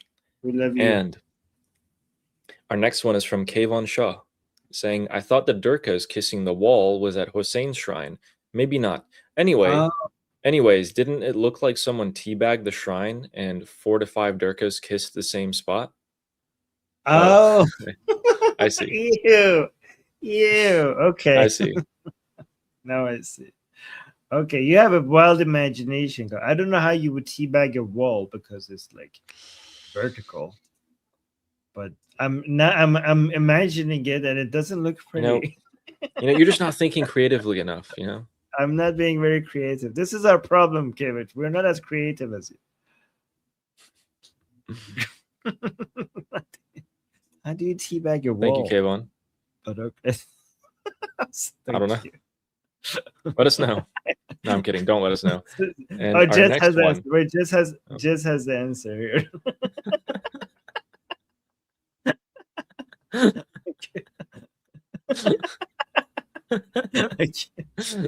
Momentum. Thank you. Thanks for making us laugh. And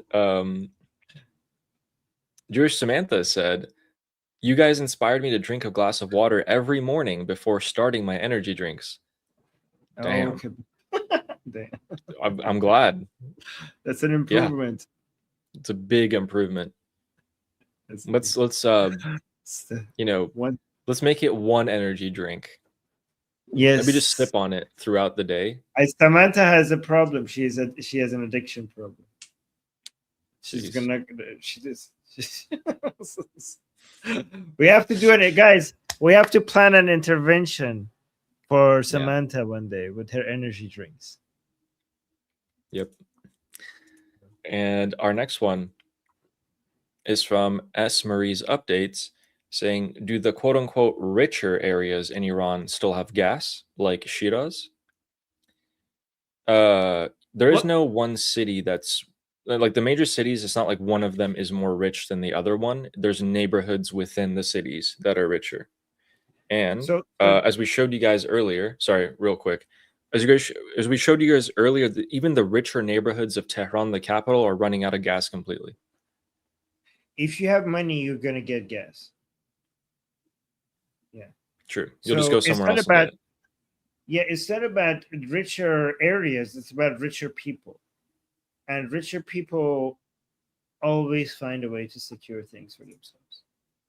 Always find. Yeah.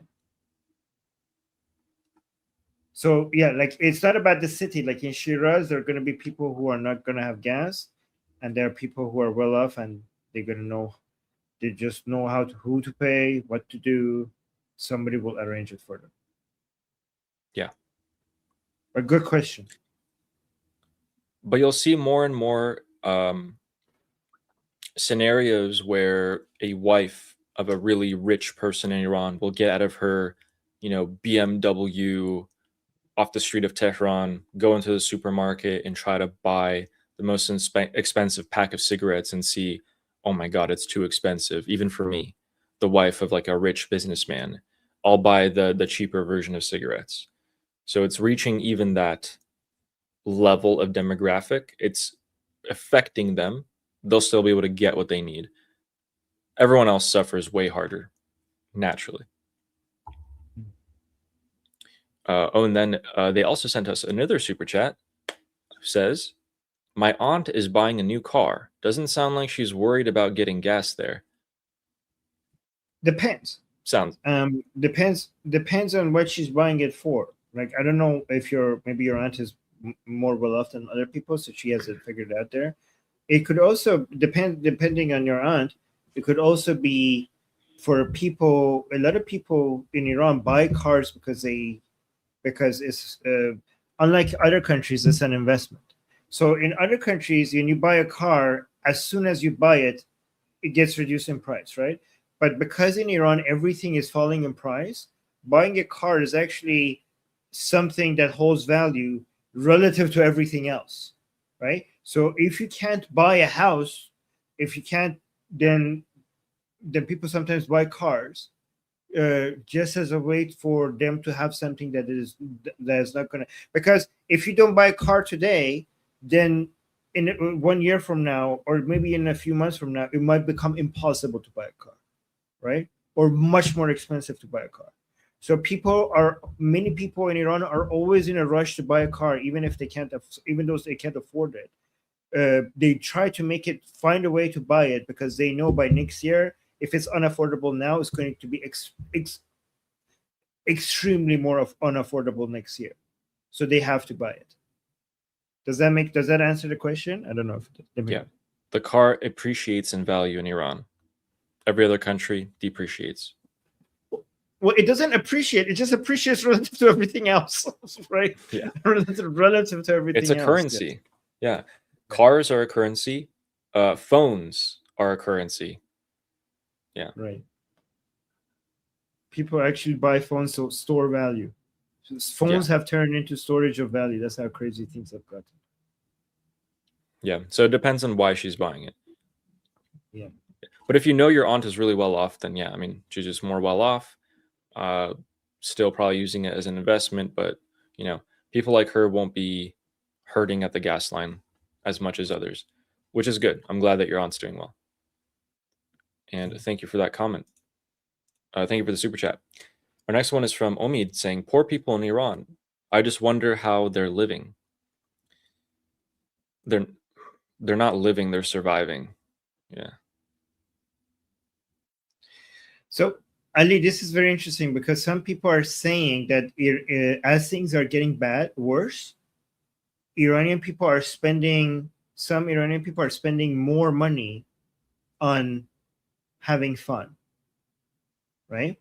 And the regime supporters are saying, look at these people spending more. There's more people spending time on having fun. So why are you guys talking? Like, why are these people outside? Why are they going on trips? Why are they out in the cafe, going out and spending money on these things if the economy is bad? But the answer is they're doing that because the situation is worse, right? Because they have given up on investing in the long term, and they think that everything is going to go to crap anyways, and I have no future, and I might as well just live it now. And because they're also trying to find ways to distract themselves from how bad they think their future is. So as things get worse, spending on short-term pleasures is increasing in Iran because many people are thinking, like, F it, I'm not going to be able to live in the future. I might as well live it as far as I could today. And that's historically accurate throughout history. It's been that case. People spend more time and money on entertainment when things get bad. Yeah. I'm good. One more super chat. Okay. Nothing new on the news here. And S. Marie's updates with another super chat, thank you, says yes, but not sure she's thinking about that, as in the investment part of the car. She's getting the money from us to buy it, to go see her friends. Oh. But she has taken neighbors' groceries, like taken them to the grocery store or bought them groceries. But yeah. Anyway, we're good honestly, on I'm you glad and your helping aunt's her doing out. well. Getting And her. that's an example right there, to go see her friends. More time and money on entertainment. Distract yourself from the harsh realities of the world. Interesting. Hope she's doing okay. Yeah. Hope everyone's doing okay. Hope you're doing okay too. Thank you so much for the super chat. Okay, guys, make sure you tune in tomorrow and this week in particular. Oh, and we have Esmerie's saying she's buying groceries for the neighborhood. Ooh. Let me say something about that real quick. Iranians abroad get asked all the time to provide kindnesses like your aunt does for other Iranians or in Iran. And my family, a ton of other families throughout the decades, we donate amounts monthly, and that goes to like a school in an impoverished area in Iran to buy children books and pencils and things like that so they can go to school. That's great that your aunt does that. But to Iranians in the diaspora, sorry, it just reminds me of something.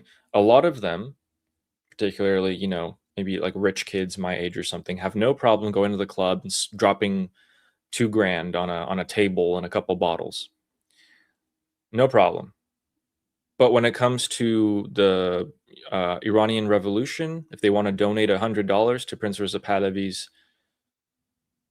movement, I'm going to grumble about it, drag their feet. So thank you so much for your aunt's efforts there and everyone who does things like that. And our next one is from Amy saying, have you shown a pic of the... Nope, I haven't shown a pic of that. But thank you, Amy. I will show it now. Armin's about to. Yes, because Amy asked. Okay, so guys, this is in... Wait, bring it back. So Amy's saying, have you shown a pic of the giant, that thing that she says they kiss? She's referring to Muslims going to the Kaaba in Mecca in Saudi Arabia. And this is the thing, guys, this is the best way to spread disease. I kid you not. Like, Oh, if God. once you kiss that thing, you are going to get sick. That's almost guaranteed. But they're trying to kiss it. They're trying to kiss the black stone. It's hard to get to it because everybody wants to kiss it. You can't even see it.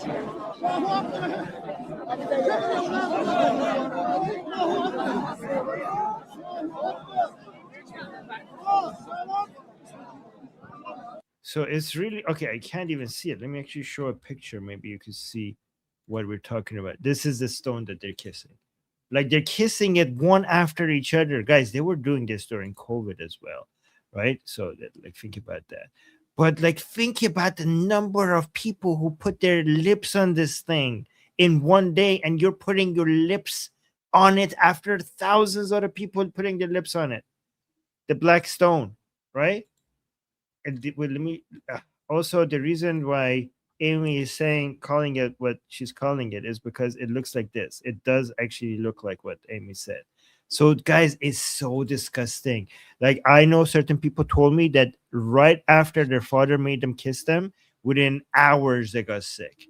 Like, they could feel that they're getting sick within hours after that. Like, the amount of disease. I mean, it's natural. Like, think about it. Like, thousands of people kiss it, and now you're putting your lips on it. And look how desperate they are to kiss it. Look what shit here. Yeah. Anyways, yeah, go on. Even if they disinfect that every day, I don't think it'll make a difference. And I don't think they do it every day. They don't, like, yeah, like, I mean, it doesn't make a difference. There was just like 100 other people right before you that kissed it. So how is that going to help? Thank you, Amy. Thank you very much. Thank you. I think so. I think. Someone saying it's black too. Guys, I think it didn't used to be black, but correct me on that. But yeah, it got black. Someone said it's like, wait, where is it? Someone said it's like, Daydream said it's like licking public toilets. It's worse. Can almost guarantee you that if you lick the average toilet, it will be cleaner. We're not exaggerating, guys. Like, this might sound gross, but kissing something that has touched other people's lips is more likely to spread disease than kissing somebody that something that has touched people's butt cheeks. And that's not an exaggeration. So, guys, make sure you tune in this week in particular. It's going to be an important week, and we're going to break that down for you guys. And if we're speeding up the fall of the Islamic Republic, or if we're maintaining the status quo. New carriers arriving, new economic sanctions are arriving like never before. The 60-day negotiating period is now over. Let's see what happens. So, with that. Oh, wait. No, before with that. Guys, Ali has a group call today. Right, Ali? Am I right? Yeah. Yeah. So you guys could, in an hour, so you guys could go and talk to Ali. Guys, the group calls are for free, and you could join and go talk to Ali. Ali's going to be sitting there, and you could go talk to him. I'll put the link in the chat. The link is in the QR code in the top left corner of the screen. The link is in the description. The link is also now in the chat. Ali will be there, and you could... we have daily group calls, and this is Ali's group call. So go into our discussion group. Ali will be there, and you could talk to him and the other people who are going to be sitting there. So make sure it's not recorded and it's not streamed. Yeah. If you guys want to give me your opinion on things, ask me what your opinion, or ask me questions about anything, please show up. It'll be in an hour from now. So yeah. Yes. Go there. Ali will be there. And usually that's a less busy time slot. So you're going to get more time to talk to Ali when you go there. And it's open to everybody who wants to join. All right. So with that, we'll see you guys same time tomorrow. And until then, I'm Israel Israel Chai, Chai, Slava Ukrainian, Slava Ukrainian, Cuba Libre, Cuba Libre, Taiwan Jiayo, Taiwan Jiayo, Long Live America, Long Live America, Javid Shah, Payende, Payende, Iran. Iran. See you guys.